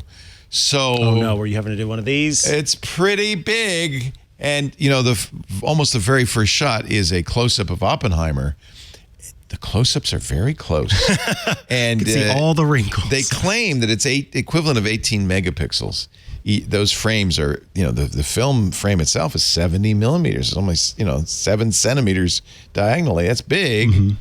And so, yes, you have to be brave to be an actor on an IMAX 70 millimeter film, because you see every defect, pore. every hair. I almost reached out and plucked something. Yeah, you want to. But it was a good movie. It's overly long. It could easily be edited. Christopher Nolan is one of those directors who has a lot of clout, and no one says no to Chris, and they should have cut an hour out of that. But it's beautiful, and it looked great on the IMAX screen, and I was glad to see it on there because there are very few filmmakers who have the clout to do a 70 millimeter IMAX film. It's expensive, especially one as long as this is, where they had to rebuild the reels to be able to support it. And, but I was, I went down to the San Francisco Metron to see it, and I was very glad to see it. It was an enjoyable film. It's what's fun. I like to do this. I did this with The Dark Knight. See it on the big screen and then go home and watch it on the little screen. And my experience with Dark Knight was it was much more of a immersive and better film on the small screen. The big screen is so big, it becomes the story almost. You're wow, that's big, right? And you can't really get immersed in the film. So I actually can't. I don't feel like I can judge the film until I see it on a regular screen or at home. Then I will be able to judge it. All right, we're going to come back, take some more of your calls in just a little bit. You're watching Ask the Tech Guys, 888-724-2884 if you want to phone in or use Zoom at call.twit.tv. Our show today brought to you by my sheets. Your sheets, too. Ooh, lovely sheets. Love my Brooklinens. I got to get another set because, we rotate. Same. I need to get another set. And then I go to the lesser sheets and I go, I know we're not on Brooklyn this week. So I got to get one more pair so I can rotate them. They wear very well. They do. They get softer. Interesting. Yeah. That's an interesting point. Who says you can't go on vacation in the comfort of your own home? Brooklinen is here to keep you cozy all summer long with their award-winning sheets and home essentials. Now, Micah, you got the Brooklyn... the kind of the breathy sheets. What do they call them? I can't remember. That's the classic percale sheets. I got the best-selling buttery smooth luxe sateen sheets, and they're incredible. Brooklinen uses only the finest long staple cotton, so it really feels great, and it lasts a long time. Brooklinen is more than just sheets, though. It's the perfect way to build your indoor oasis to escape the heat with endless options. Simplify your shopping, bundle bed, bath, and both. And, by the way, you save time and 25% when you're bundling your favorite home essentials. Brooklinen was founded by Rich and Vicky, a lovely husband and wife duo in, guess where? Brooklyn. In 2014. Their mission is to provide customers with hotel-quality luxury bedding. It is frustrating when you go on a cruise or go to a fancy hotel and the bed is better than your bed at home. That is really... You're going, what? That's not right. Not anymore. I've got Brooklinen. You can cool off with those classic percale weaves like Micah has, or I'm loving the luxe sateen sheets. We also got the pillowcases, the duvet. We got the Brooklinen towels. They're all great with the highest quality materials. No wonder Brooklinen is the internet's favorite sheets. That's what Wirecutter and Good Housekeeping agree on. Brooklinen has the best-in-class bedding. So if you need more evidence than their 100,000 five-star customer reviews, you could trust me, Micah, Wirecutter, and Good Housekeeping. We're all in good company. Indeed. Yeah, we love Brooklinen. Shop in-store or online at brooklinen.com today to give yourself the cooling sleep you deserve this summer. Promo code is TechGuy for $20 off your online purchase of $100 or more. Free shipping too, by the way. So $20 off and free shipping, but you've got to go to brooklinen.com and use the promo code TechGuy to get that deal. Brooklinen, BROOKLINEN, Brooklyn, like Brooklyn with linen.com, and the promo code TechGuy will get you $20 off plus free shipping. Thank you, Brooklinen, for supporting Ask the Tech Guys. Thank you. Now, Douglas, I believe it's Douglas, is on the horn. Hello, Douglas. Hello, Leo and Micah. Hello. Good to see you. Where are you calling from, Doug? New Jersey. Beautiful downtown New Jersey. Actually, Northwest New Jersey. Beautiful Northwest New Jersey. Now, out in the hinterlands. Yeah, that's the beautiful countryside. That's the nice part of New Jersey, I think. Yeah, the garden. That's where it becomes the Garden State. Yeah. So, about 2 weeks ago, I acquired a new MacBook Pro Max. Congrats. I'm pretty happy with it. I'm having one issue. I'm copying files from one of my old hard drives, and I copy them from my old Windows document folder over to the documents folder on the Mac, which I think is also synced with iCloud. And I'm getting 0-byte files. Oh, dear. So I don't know why it's doing that. I've been on the phone with Apple. That's them right now. Apple's on the line. No, it's not them. It's a spam call. Sorry. Let's. I already have a question for you. What is your method of copying from one to the other?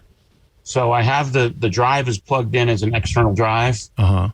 And I just select them and I hit copy. And then I go to the documents folder on the Mac and I hit paste. And when you say the drive, you're using copy and paste. You mean the drive from the Windows machine? You've sort of taken it out, put it into an enclosure. Well, there are a couple of things here. First and foremost, I'm wondering if there's some and now I'm forgetting storage format issues that could be going on. But you're able to see the drive, so then it should be fine. And it's not all the files either. It's just some files, like a lot of files. But it's just because when I was on the phone with Apple, I'm using the Paragon NTFS software. Okay, got it. That's what I was curious about. Okay, they tried to blame that, but I don't see why. So the external drive is an NTFS drive. Yeah. But I can read the files on the NTFS drive. I can modify things on the NTFS drive. Yeah, what's happening really is the copy's failing. And this is kind of, it's something Windows we're used to. Well, it thinks it copied it, and then it moves to the next file, but it didn't. I'm wondering if it has something to do with iCloud. Because if I click on the file and I do get info, it'll say it's 0 bytes, but then it says 24K on the disk. And that's just because it's when you reserved that space. Click on any of these files, they're not opening, right? Yeah, they say it's a zero. It's an empty file. Yeah. So here's a couple of things. First of all, if I copy files to other places on the drive, it seems to work fine.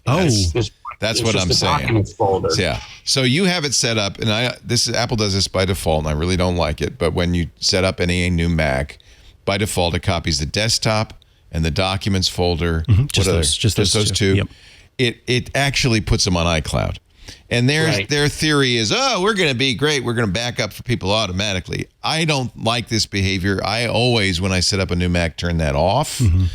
But that's what's going on right now. And I think that's interfering with the copy. So here's what I would suggest. Do that copy, but don't copy it to the documents folder. Copy it to a dummy folder. Okay. And then I like to use the downloads folder because that is not synced. Some folder that's not synced to iCloud is the key, right? Do that.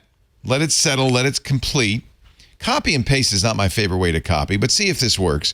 And then once you've done that, drag those files up to the documents folder and let it sit even longer while it's copying it, because it has to copy to iCloud.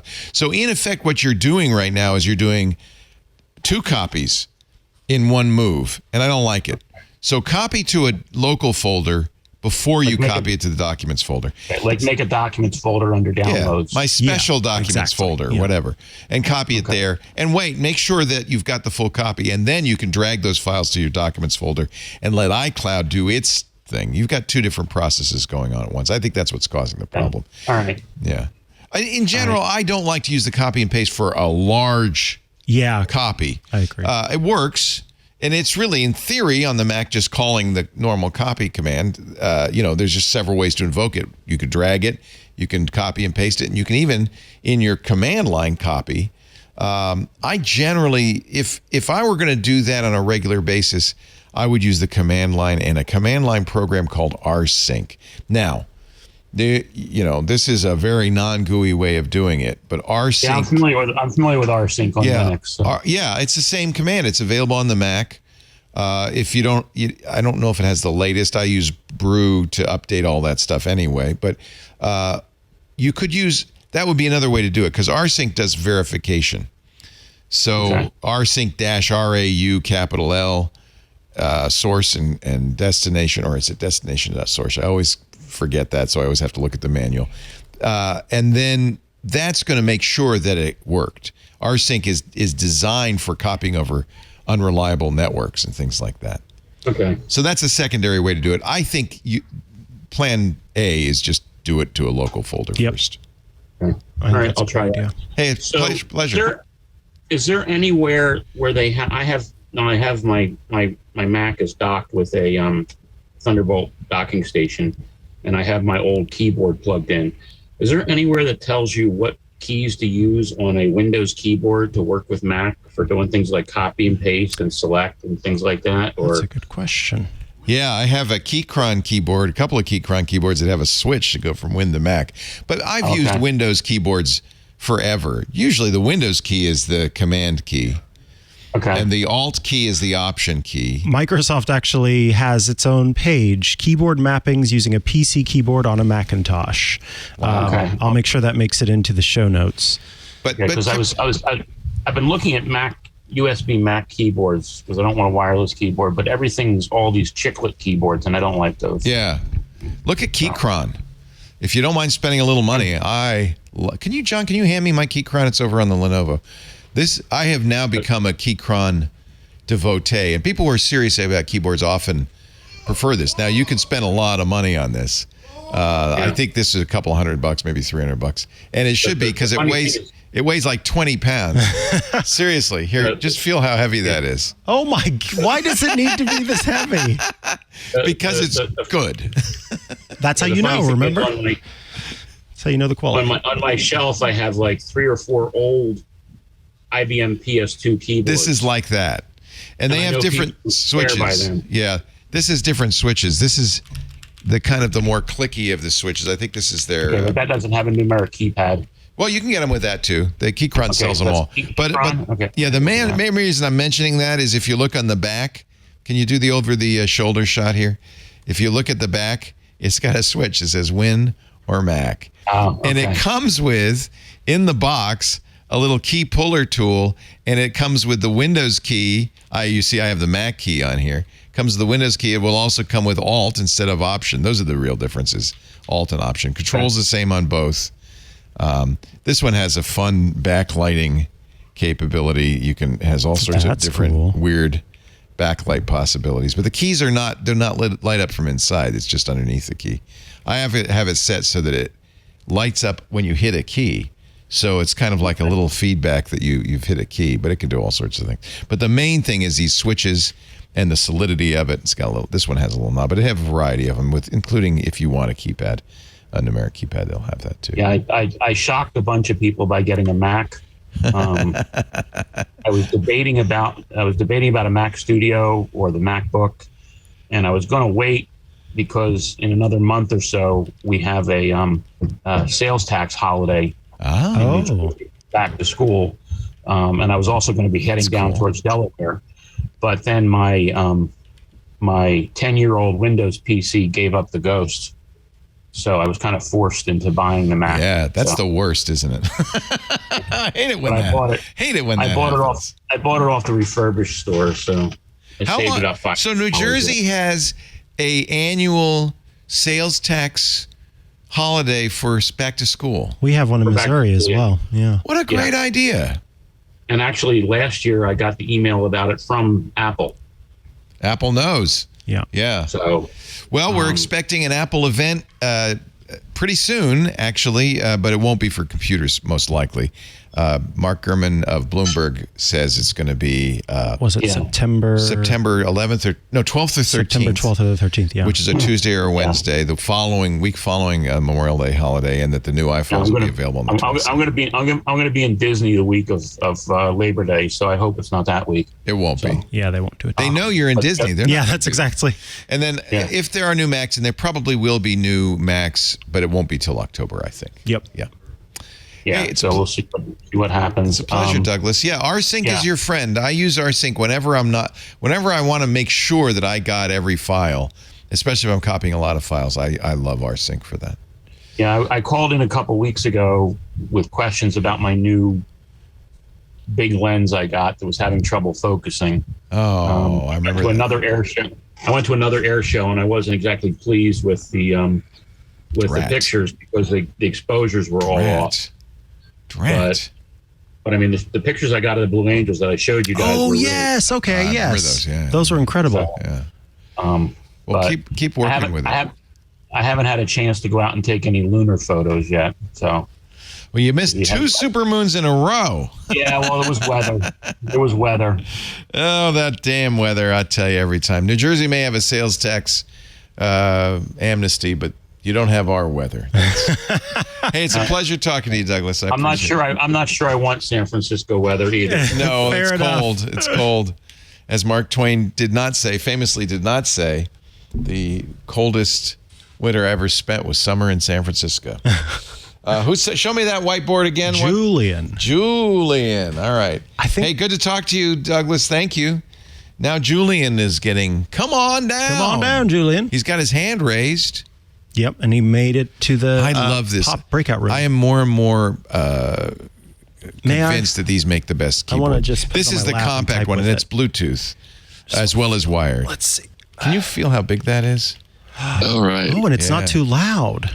Well, no, and they have different keycaps, just like but they make Keychron now makes their own instead of using third-party keycaps. I'm very happy. I got a second one. That's the Q1 Pro. I got the Q3 Pro for home and brought this in because I like it so much. What can we do for you, Julian? First of all, where are you calling from? Am I coming through? Yes. No picture, just sound. Yeah, that's okay. Yeah. This is Julian, a.k.a. Tech JV. Oh, Tech JV. Hi, Julian. Yeah. I tried to change my Zoom name when I was on hold, but I guess the way you guys have it set up, it doesn't let me do that. So, well, we know who you are now. That's all that matters. Julian Vargas, who is our blind listener who does consulting and for free helps people with vision issues get the best technology. 818-794-9554 or techjv.com or help@techjv.com. All right. I just gave out all that information. I was calling. Wow, you're good. I was calling it. It's kind of similar to the question you had earlier about routers, but not quite as complex. I don't have outbuildings or anything like that to try to feed. Basically, probably about 10 years ago, you were using the Asus AC3200. Loved it. Yeah. And based on that recommendation, I bought it. I think we're still using it here, John. Aren't we in the studio? That is the demo router. I think that's the one we're using in the studio. I brought it in. Anyway, go ahead. Sorry. So it's starting to do some flaky things. So I'm starting to think that maybe it's time to look at a replacement. Okay. So I'm wondering what you would recommend that would be similar, along those lines. As a ham, I particularly like antennas if possible. And that's one thing I love about this router is got lots of them. And it works quite well because of it, I think. But also I'm thinking about the future. I was looking at some of the newer stuff. I don't really need mesh, although, if a mesh one is the better one to get, I'll consider it. I just want something that's rock solid, reliable like this Asus, and will support things like Matter and some of the stuff that's coming for home automation. That you just threw in the wrinkle. Big monkey wrench. Yeah. Because the Asuses are still good, but I don't think they're Matter. I think, frankly, Matt, what are Matter? Yeah, it's more the underlying protocol, which is Thread, that you're going to be. And is the router the thing that you really want it to support? So this is the problem. In theory, yes. If it's the router, then you don't have to worry about getting any other devices that will do Thread because you're making your router the Thread device. But because of the way, actually, if you didn't check out, you should watch this week's Tech News Weekly, where we spoke to an individual who is covering this regularly and kind of talks about the problems with it. But there's a thing called the Thread border router. And that's exactly what, is it's not a router. It's just a standalone Thread device that you put on your network that becomes the And it Thread is, host. yes. And so if you go to threadgroup.org and then you go to the What is Thread option and you choose certified products, that will show you the different routers that exist right now that are Thread enabled. obviously. Google's is. Yes. Eero is. Eero is. Oh, yeah. good. Okay. So this is a very limited group right now that I imagine is going to continue to grow.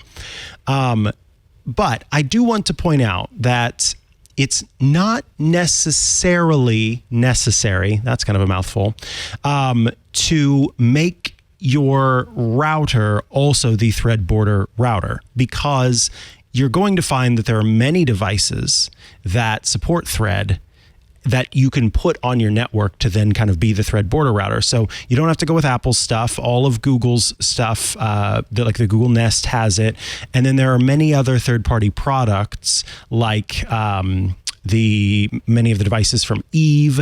There's also a smart hub that works. So refrigerators. Refrigerators. If you want to go all in and make your router the thread border router, then yes, Eero is probably going to be your best bet. But you said you wanted antenna, and that is not something you're going to get with Eero. Yeah. No. Nor does the Nest Wi-Fi. Yeah. Both of those, because they want to blend into your home, just are little things that sit there.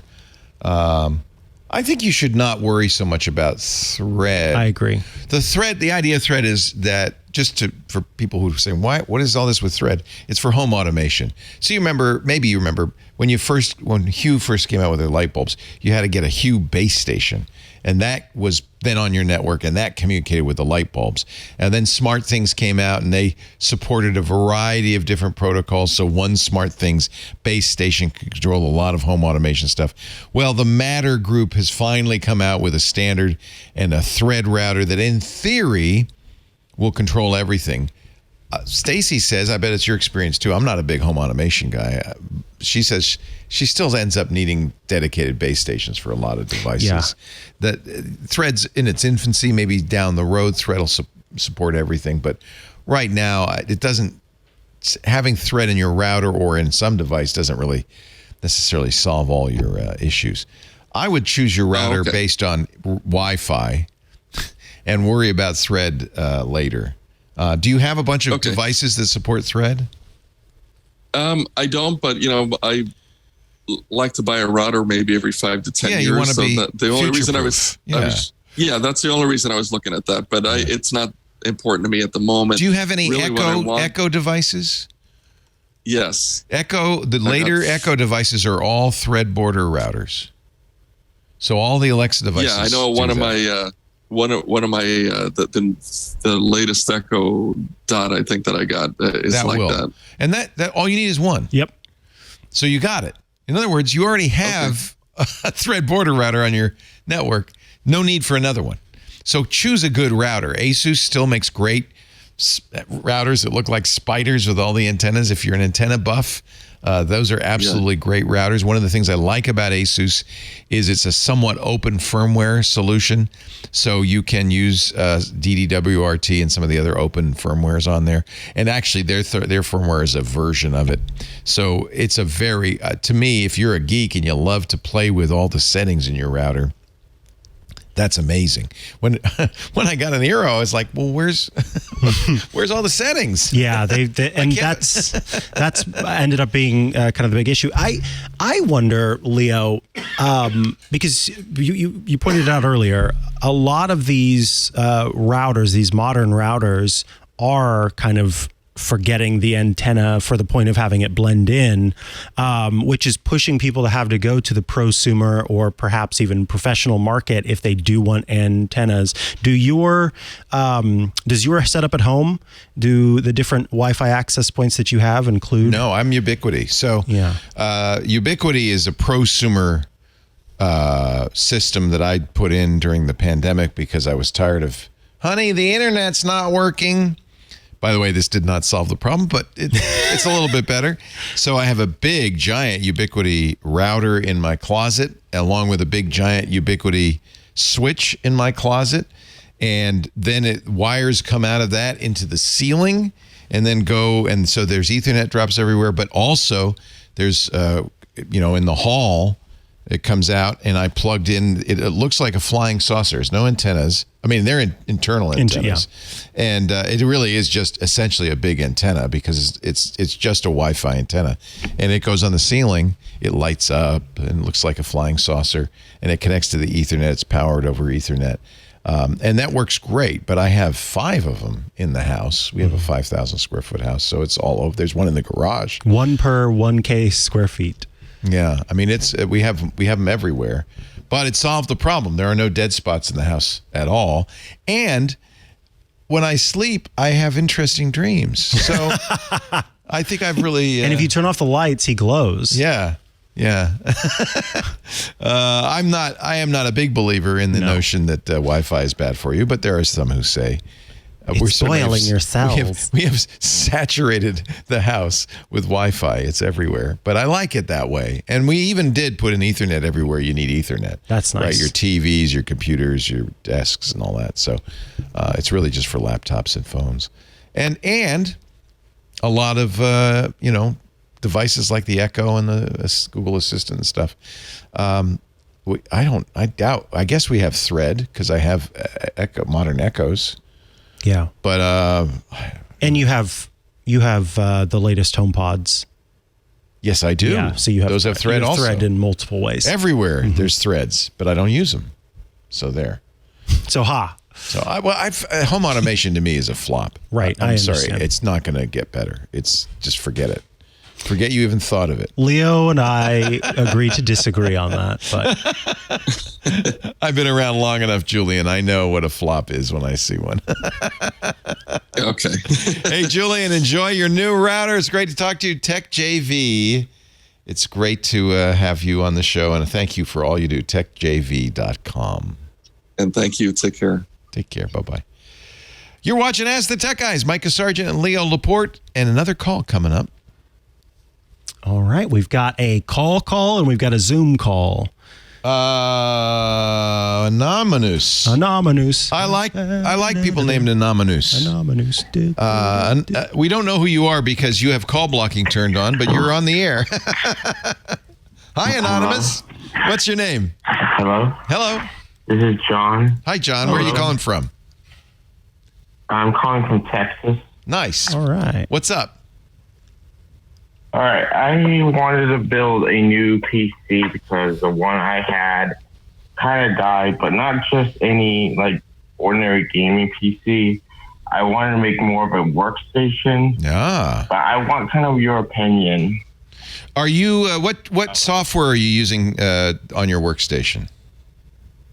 Well, Windows, but I kind of want to make also dual boot into other distros of Linux.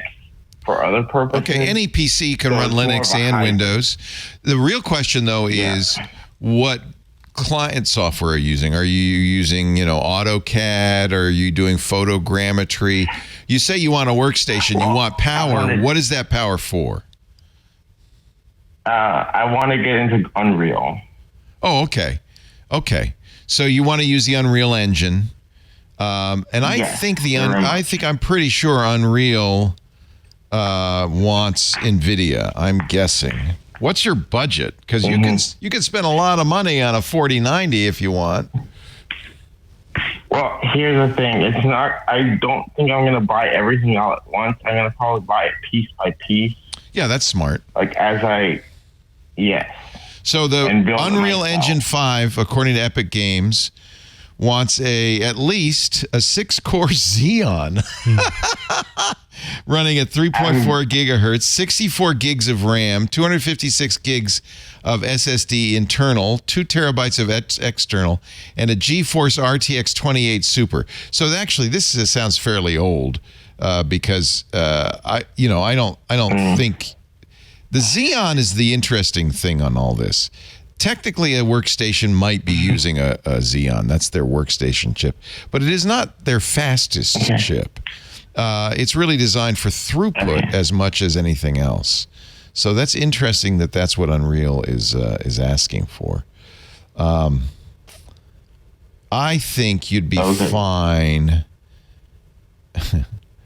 Now I'm on another page that says recommended hardware, a quad-core Intel, Oh my! and 8 gigs of RAM. Yeah. I think you would be fine. If I were you, I'd go AMD. I'd get a Ryzen 7. Those are going to give you real throughput and power at a better cost.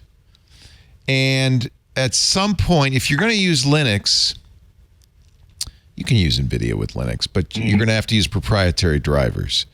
I know that's kind of the trade-off. Well, yeah. I'm willing to make it. Depends on how much GPU you need. Okay. Yeah, I have not got enough experience with the Unreal Engine. This is one maybe for Alex Lindsay. I do note that Epic suggests an NVIDIA card. I think there's no reason you shouldn't get an NVIDIA card. But I would get an AMD Ryzen 7 for the core processor, and then I would get don't get a Radeon, get an NVIDIA card, and just get the best you can afford, because you could spend $5,000 on a NVIDIA card. But for Unreal, you're going to want it, right? It's that's gonna be fun. They support ray tracing, so you're going to want an NVIDIA card that has hardware ray tracing. That means a Radeon 6000 or higher, or an RTX 2000 or higher on the NVIDIA side. Looks like they've got all sorts of interesting technologies that you want to have. DirectX 12, agility. Boy, there's a lot of stuff. They have virtual shadow maps. They just do all sorts of cool stuff. I mean, if you've seen Unreal, have you seen the Unreal 5 engine? Yeah, it's incredible. Oh my God. Wow. Are you going to do game development, or what do you want to do with it? Oh yeah, game development is my number one. Gaming and game development are the top uses. Linux will be for other purposes that are not game related. I kind of want to isolate some of those. But my real question is, if I had the budget for it, would I be better off doubling up for that extra redundancy? Basically, 2 of the very same machines, identical hardware, or am I better off just waiting to get the more server grade Threadripper Pro? Because if I go with the first route, I'm going to get the 7950. I don't think you need. I mean, why would you want redundant machines? Are you afraid that if it dies, you're going to be are you going to be on deadline and things like that, or? Well, I don't want, because if I have to work on it, I want something to fall back on. I don't know if I would get a redundant machine. I mean, getting 2 machines, the second machine is probably never going to get used. I mean, yeah, if it failed, you'd have a backup, but that's a lot of money. That's $4,000 or $5,000 to spend for something you may never use. I've never actually heard of that. Because I could do swivel chairing and work on part of one scene on one machine. And I guess you could. Yeah. Okay. Now you're getting really complicated, because you're going to do distributed rendering and things like that. Gets a little bit more. Yeah, but you could use them for that. This is way out of my league. Yeah, I think. You know what you do? Okay, Here's what you do. Here's what you do. You know about office hours? Have you heard about that? Good idea. Officehours.global. This is Alex Lindsay's thing it's fascinating. He does every day. They have a Zoom call that hundreds of people watch and dozens join. I'm going to put you on hold because I think somebody's calling you. But go to office hours. Go to officehours.global, and you can say I want to join, and they'll send you the Zoom link. Then you can go in there and ask questions of people who are doing this work now, today. They also have segments, if you look at their YouTube channel, on using Unreal Engine and on hardware and stuff. But you can ask this exact question, because you're going to there's some technical issues with distributed rendering and stuff, and this is way out of my pay grade. But I think they would talk about this on office hours, and most importantly, instead of talking to some guy off the top of my head, you would be talking to people who are actually doing this right now. And they would have I think they would have better advice. I like the idea of a Threadripper. I love the idea of getting AMD on this. I think they give you more bang for your buck. I mean, certainly Intel is racing ahead, but I feel like AMD's got some good solid gear. You're probably going to go with NVIDIA. The duplicate thing, I don't know. That's a lot. But if you know you're going to be doing distributed rendering, okay. But then you're going to want to have interconnects and stuff, and that gets much more complicated. Office hours .globals, they're going to be much more helpful to you, I think. Okay. I think the real question is, even if you don't know anything or very limited knowledge in Unreal, would you say that a Threadripper is about twice as reliable as each separate machine, hypothetical machine? So that you don't need the redundancy? I don't think Threadripper is more reliable. No, I disagree. I think if you build a machine right with appropriate cooling, reliability is not going to be an issue. Or even with the RAM. The only reason to go AMD is more bang for your buck. Intel is still the king of the hill. It's just about more gang for your buck. You might go. Somebody's given us, Keith512 has a YouTube video on the level 1 Falcon Northwest system guide to the ultimate machine learning machine. That's a little bit of a different usage, but he's built a workstation. So level 1 guide to the ultimate machine learning workstation. That's the new workstation. This is one where you're just going to have to do a lot of research, and then you're going to get a lot of options, and then you have to decide what's important and what's not important to you. But I do think office hours will be helpful. Hey, I think this sounds like fun. Keep us posted on what you're writing. Okay, because I want to make a platformer, even if I have to start simple. Another thing is with the RAM. Would you say that the ECC RAM, because I know that it's going to be supported on the Threadripper, is that going to be more reliable overall? Yeah, that's a good point. And AMD support for Thunderbolt isn't as good, so for interconnects, you probably want Intel. So that's a really interesting point, ECC RAM. I think it was, I want to say it was Romero. Was it John Romero? Who recently said you'd be nuts to buy a computer without ECC RAM. ECC stands for error correction. And ECC RAM automatically in the background corrects bit flips. I believe it was him,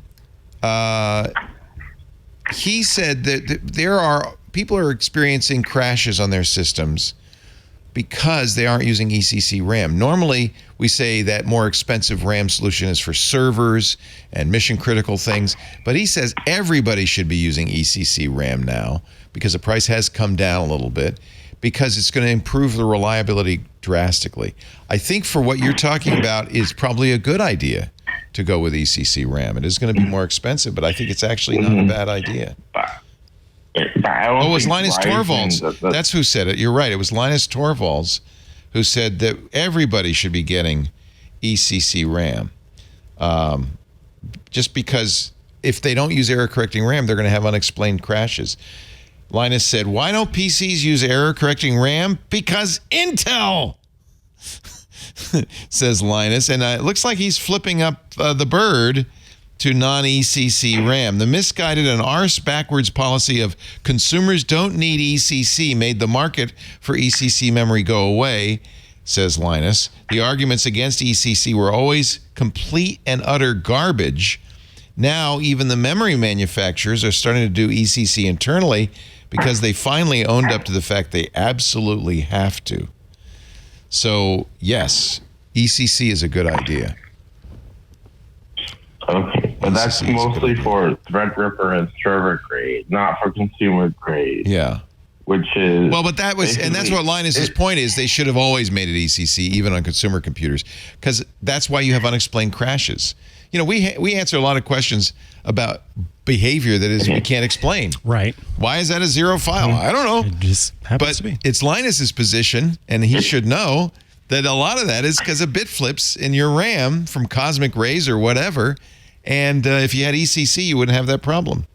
He says, another quote, this is from an Ars Technica article that came out 2 years ago. Quote, and the memory manufacturers claim it's because of economics and lower power, and they are lying. I can't even say this word on on national television. Let me once again point to Rowhammer about how these problems have existed for several generations already. But these effers happily sold broken hardware to consumers and claimed it was an attack when it was always, we're cutting corners.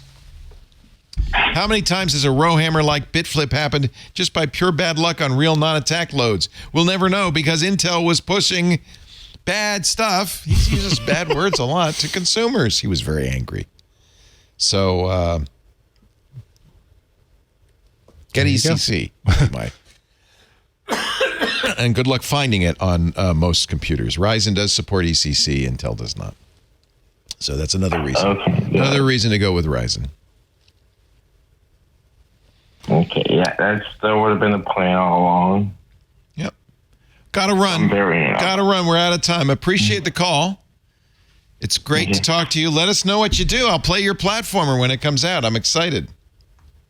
It could be a while before that happens. I understand. I've been playing Valheim in beta for 3 years. I know. I know how long this stuff takes. Is ECRAM slower? I don't know. Is it slower enough to matter? I don't know. I think on a workstation, probably not. Most workstations, I think, use error-correcting RAM. We have time, I think, for another... oh, you know what we haven't done? What's that? Voicemails and Let's emails. do a voicemail. Well, Anthony, should I reach back here and stretch my rotator cuff and risk injury, or should we do a voicemail? Let's do a voicemail. Okay. Do a voicemail. Hi, my name is Andrew. I'm calling from West Palm Beach, Florida. I'm having an issue getting into my old email account. I lost the password to my email account, and I changed my phone number, so I can't get a notification on my old phone number, and I don't know the password that I have on my profile. So I'm completely locked out. Yes. What can I do? I don't have any backup as far as I know. Please help me. Oh, that's so sad. So I'm guessing he's a Gmail user. Yeah. He didn't say. Yeah. Gmail, and boy, folks, if nothing else, this should be a cautionary tale. Google says, and do your security checkup, and it will say, give us a backup phone number and a backup email that's not Gmail, because you're going to need that to recover it. Having lost that and the password, there's no one to call. Gmail's a free service. They don't support you. No. If you were on Fastmail, our sponsor, I might say, well, you call them and they'll get you in. But no, you can't do that at Gmail. And for good reason. They're trying to protect your security. Your security email is the number one security thing, because if your email is probably how you get password recovery. I mean, there's all sorts of stuff that goes through email. So we were talking about this on Security Now on Tuesday with Steve Gibson. You really want to protect your email. Golly, I don't think there's a solution. I don't know of anything that you could do short of working at Google. Yeah. That's why they ask you to set up those extra backup things. And your phone number changed. I don't think there's anything you can do. I think you're locked out of this account. Yeah. Time for a new email address. Yep. Can we make this can we find a silver lining in this dark cloud? It's time to declare email bankruptcy. I think this is a good thing to do from time to time anyway. Is just tell everybody you know, I got too many mail that I've not read. My backlog is too high. I just pretend I never got your email. If you really was important, send it again. And here's my new address. And just declare email bankruptcy. You're out of luck, I think. And, that's a big deal. Let's check a quick email, because I think this one is applicable. Is it printed right side up? It is. Wow. See, Anthony knows how to print things right side up. He's a trained professional. This comes from Hugh. Hi, Hugh. Now, he signs it respectfully. So that means he's going to be mean. Oh, right? no. Oh, no. Hold on. I got to breathe for a second. When somebody says, with all due respect. Yeah. Or when they say, no offense. Yeah, no offense, but. Hi, Leo and Micah. I've always wanted to infest my home with smart home devices. I'm liking you more, Hugh. However, after buying into Nest by getting the thermostat and then Nest Protect, I felt betrayed by Nest when they sold out to Google. You are not alone, Hugh. And I've since thrown out my Nest Protect. I still have the Nest thermostat, but I'll eventually replace it with a thermostat focused on privacy. I just discovered Eve, and then I read Stacy's article on Eve getting sold to ABB Group. I don't know who this ABB is when they're at home, but I'm going to have to read up on them, and I'd like to tell Stacy this is my reason for not buying smart home devices. Yeah, if you're super privacy concerned, I think that's legit. I agree. You could run, what are the open source? There's OpenHab, and there's another one that's oh, golly. There are open source platforms for smart homes. It's not that I think it will add nothing to my home, but privacy in my home is everything for me. And as long as these companies like Nest and Eve continue to be acquired by large companies with questionable privacy practices, I will continue to get up and flip my mechanical switches, which I do, and it's a good thing. I hope ABB keeps Eve's privacy promise, but I will ask Stacy about that on Wednesday. Google initially did until they didn't. Mm-hmm. What do you think of Eve? Are you familiar with ABB? I was about this week to buy the Eve room air sensor and Eve motion sensor from my local Apple store. So I have known the folks at Eve, the CEO, the person in charge of their marketing, and the person that is like their essentially chief technology officer just recently for a long time. Took Mike on an all-expense paid trip to Europe. That is not at all true. Oh, no, I'm sorry. It was on their ocean-going yacht. This is not true either. I've known these folks for a long time because of what I do and have talked to them regularly. And the team directly at Eve, they are whip smart and very knowledgeable, and frankly have kind of helped to push some of the other folks in this space forward. So I still have a lot of trust in them, but I do understand the concern that when they're being purchased by some company that might result in, them slowly moving their tentacles into what is good and making it bad. What it boils down to is kind of what we were just talking about. If you have that concern, the only way you can truly, fully, completely allay the concern is by just not using the stuff that you don't trust. There's no other way to think about it. I trust Eve enough as it currently stands and the company as it currently exists, with continuing to do a good job, because that was one of the things about Eve, is that they do as much as they can locally. They're not about the internet side of things where you send the commands to the server and the server. It's as much locally processing as possible because they wanted that privacy aspect. So for me, Eve, despite its acquisition by ABB, continues to make devices that are controlled locally most of the time over HomeKit, and I'm good with it. It's a good question, and they just did this in June. I don't know enough about ABB. I will ask Stacy. This is the open source home automation software that's most widely used. It's called Home Assistant at home-assistant.io,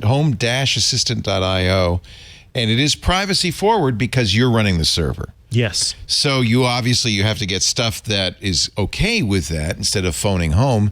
Everything that, the basic consumer grade stuff, all phones home. That's how it works. But if you get stuff that works with Home Assistant, and a lot of stuff does, you can keep it all inside your house. And then you've got home automation and privacy. And it lets you do some pretty cool things. Oh, yeah. You can connect your TVs to it in many cases. And so every time I turn on the TV, I want you to do this. You can, there were a bunch of, I could connect my toothbrush to Home Assistant if I wanted to. It's kind of incredible what is out there. But it also then tells you how much is actually sending out signals in your home, which can be kind of like, no kidding. Ugh. So Zigbee, Z-Wave supported, SmartThings is supported. Bluetooth, if you've got something that can actually hear Bluetooth, or not hear Bluetooth, but pick up on Bluetooth. Does Home Assistant then stop these, like the Echo? No, the Echo still has to, in order to work, it still has to phone home. It does not. You're not replacing the functionality, you're augmenting the functionality. So what Home Assistant does do is it lets you use devices out there that are just strictly network only, local area network only devices. It'll support those different devices that don't have phone home capabilities, whereas you may not see that with the Echo, where that's part of the server or service. I mean, it does support Lutron's Cassetta, which a lot of people think is the best smart switches. I don't know if Lutron then still has to phone home. I think not. You would have to block its ability to phone home because the bridge is still going to look for firmware updates and that kind of thing. But you could block it on your router. Yep. And still get the functionality using Home Assistant. Absolutely. So Home Assistant is probably if you really are privacy focused and don't want to get up and flip switches, that's probably the best way to go. And Home Assistant has an app. The one thing with Home Assistant is it is open source, which is good, but also all of the plugins are open source and occasionally made by individuals. And so if you go and get an obscure plugin for an obscure product that you've bought, you have to be certain that the code is not also doing some nefarious stuff. You know what I mean? Because it may be that you and 3 other people are the only one who've ever looked at that code, and it turns out that it's like sharing your IP address with someone. So just be mindful as you're going through and installing new little plugins to occasionally take a look and see if the code lines up. That was such a good question. I'm going to do one more. All right, let's do it. I'm really enjoying these. And these are, again, not upside down. And this one says, you know what really grinds my gears? It's funny. There's a certain, it seems to happen on all the shows where we get same questions in the same category. Extending Wi-Fi coverage in my home. Richard says, I recently moved into a new home and had AT&T fiber installed. Nice. Unfortunately, I don't get good coverage at the other end of my home or outside my deck. What can I do to extend my Wi-Fi coverage? The AT&T fiber comes with its own box. It has to turn the fiber into internet. And then that box, I'm guessing, also is a router. You could either get an extender for that router, but the easiest thing to do, if it'll let you do it, and this really comes down to AT&T, is put that router, the one that came from AT&T, into bridge mode and connect that to an Eero or an Orbi or any of the mesh routers, because the whole point of the mesh router is to get to that corner of the house where you don't have any coverage. And they do that by having a base station and then little secondary units. Eero calls them beacons, Orbi calls them satellites, but they're not repeaters exactly. They kind of are, or extenders even. Extenders don't quite do the same thing. They're just mesh. They spread the mesh out. One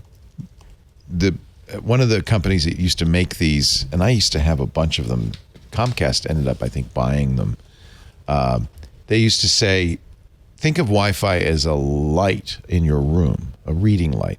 You wouldn't try to read a book by a lamp that's 2 doors down, right? You need a lamp in every room. I don't know if you need one in every room, but you certainly want to have them spread out throughout the house. Wi-Fi is kind of like light, it's radio. And so it does get stopped by things like doors, refrigerators. And you know what the worst thing is for Wi-Fi? Bodies. Us. Yep. We are bags of water to Wi-Fi, and it just stops the signal cold. So that's another reason why you put the Wi-Fi router up above. Alternatively, you could sell your home and get a smaller one. That is another option. That's a great idea. Yeah. Lisa and I were taking a walk down in Petaluma, downtown, and there was this cute little house. We thought, we could trade our big, ridiculous house out in the country for this nice little Queen Anne style Victorian right downtown. You know where it was, John? It's around the corner from you and just a step or two away from the old cottage. And then we saw it didn't have a kitchen. What? Yeah. So, it's been used as offices, but it's a cute old Victorian. But yeah, we thought, we're going to have to put in a kitchen. It doesn't have a bathtub, so we're going to have to put in a bath.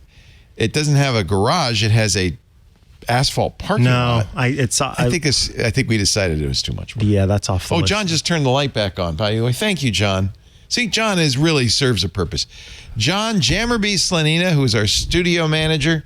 Benito, it's great to have you. I never say your last name because I don't know if you're privacy focused or not. But Benito is a huge part of this show, our technical director. Do you want me to say your last name, or would you like to preserve? It's Corleone. You don't want to, I don't know your last It's Benito Corleone. Corleone. He is the godfather of the technical directors. We also thank Anthony Nielsen for filling in. Yes, thank for you. our normal producer, John Ashley. What is John doing? Is he on vacation? Yeah, he's vacationing. Is he going? Did he go somewhere? I think so, yeah. I don't talk to the employees. I have a rule. So I never know what. Only on camera. The moment the camera goes off, Leo says no words to me. No. It's really awkward. I don't talk to any of these people. No, I don't know. I never found out where John was going. I hope he's having a good time wherever he is. We thank you so much for joining us this week on Ask the Tech Guys. It's so fun to do this with you. Thank you. I enjoy it for Leo. being here, Sailor Micah. Ahoy! Wait, how do sailors say goodbye? Avast. I'm going down. I don't know. Bon voyage. Do you have? I gotta ask you a question. Is it an optical illusion or is it me? Do you have this shirt? Is what looks like navy blue stripes with little thin white stripes? Do you also have a shirt with fat white stripes and thin navy blue stripes? Perhaps it is both. Is that what you're asking? I feel like you have both. But not on at the same time. Oh, you're wondering if I also have another shirt where the white is dominant. Got it. I might. I feel like you do. Yeah, I think I do. I like stripes. Anyway, we do this show every every Sunday. We start, a little after 11 a.m. Pacific, which is about 2 p.m. East Coast time, and we go usually till about 4:30 East Coast time, 1:30 Pacific time. Tell you what, if you want to watch us live, and you can, that means you can call in live. Just tune in around 2 p.m. Eastern. Live.twit.tv is the live feed. There's audio and video there. As you know, you can call.twit.tv. If you call during show hours, 888-724-2884, you can be on the air with us. Otherwise, you could just leave a message, and we can play the messages back as we just did. You can also email, and that works anytime, atg@twit.tv. If you want to watch live, do me a favor. Join us in the chat room. Team Tech Guys, we call them. Scooter X and Company, Reverb, Mike back in Philly, Tech Dino, Dwindle, Dr. Mom, Loquacious. They're such big helps to us. Yes, we appreciate it. They're always looking up stuff for us. irc.twit.tv. And of course, there's the Velvet Rope team, Tech Guy. If you go behind the Velvet Rope in the club, you can also join us in the Club Twit Discord, which is always a great place to be. In fact, if you're not a club member yet, can I encourage you to join the club? $7 a month gets you ad-free versions of all the shows, the access to the Discord. You get shows we don't put out otherwise, only in the club. The club-only shows include Micah's Hands on Macintosh. Paul Thurrott does Hands on Windows, the Untitled Linux Show with Jonathan Bennett, that gives Fizz with Dick D. Bartolo. Scott Wilkinson's Home Theater Geeks, members only as well. We do use the club to launch new shows. This Week in Space started club only, and then as it gained audience, we put it out in public. So that's the hope. We're not trying to keep anything from you. It's just the club members with their $7 support the development of all these shows. They actually pay for it. None of that money goes in my pocket or Lisa's. It goes into keeping the staff employed, keeping shows going, keeping the lights on. twit.tv/clubtwit. We'd love to have you in the club, and we welcome all of our club members. We thank them so much for their support. Thank you. Yes. Anything else I need to say? I think that covered it, yeah. If you subscribe to the show, you'll get it automatically, audio or video. You can go to the website, twit.tv/ATG, or techguylabs.com. That still works. Yes. It'll take you to this special page. Once you're on that page, you can download shows there, but you can also click a link that'll open up your podcast application and put it in there, or you could search for Ask the Tech Guys in your podcast application. There's also a YouTube feed of Ask the Tech Guys, so you can go there too. All of that's at twit.tv/ATG, along with the show notes. Thank you, Tech Dino. Show notes, such as they are, we don't spend a lot of time on that. We got other things to do. Right, but we do have links. So if we mentioned having links, you can find those there. And somebody puts those up there. Yes. We don't know who. I know. You know what's because I talked to the other. What's really cool, and Anthony is spearheading this. AI is getting better and better at listening to a show, transcribing it, tagging it, and ultimately making better show notes than humans do. And I think within the next few months, we're going to start doing that, and I think that's going to be really awesome. An improvement. We'll have lots more links, lots more information about the show. I would really like to do that. Yeah. Thank you, everybody. We'll see you next Sunday, right? Yes, we will. We'll be back. Ask the Tech Guys. Ask the Tech Guys. Leo Laporte and Micah Sargent. Bye-bye. Have a great Geek Week. Hey, I'm Rod Pyle, editor-in-chief of AdAster Magazine, and each week I join with my co-host to bring you This Week in Space, the latest and greatest news from the final frontier. We talk to NASA chiefs, space scientists, engineers, educators, and artists, and sometimes we just shoot the breeze over what's hot and what's not in space, books, and TV. And we do it all for you, our fellow true believers. So whether you're an armchair adventurer or waiting for your turn to grab a slot in Elon's Mars rocket, join us on This Week in Space and be part of the greatest adventure of all time.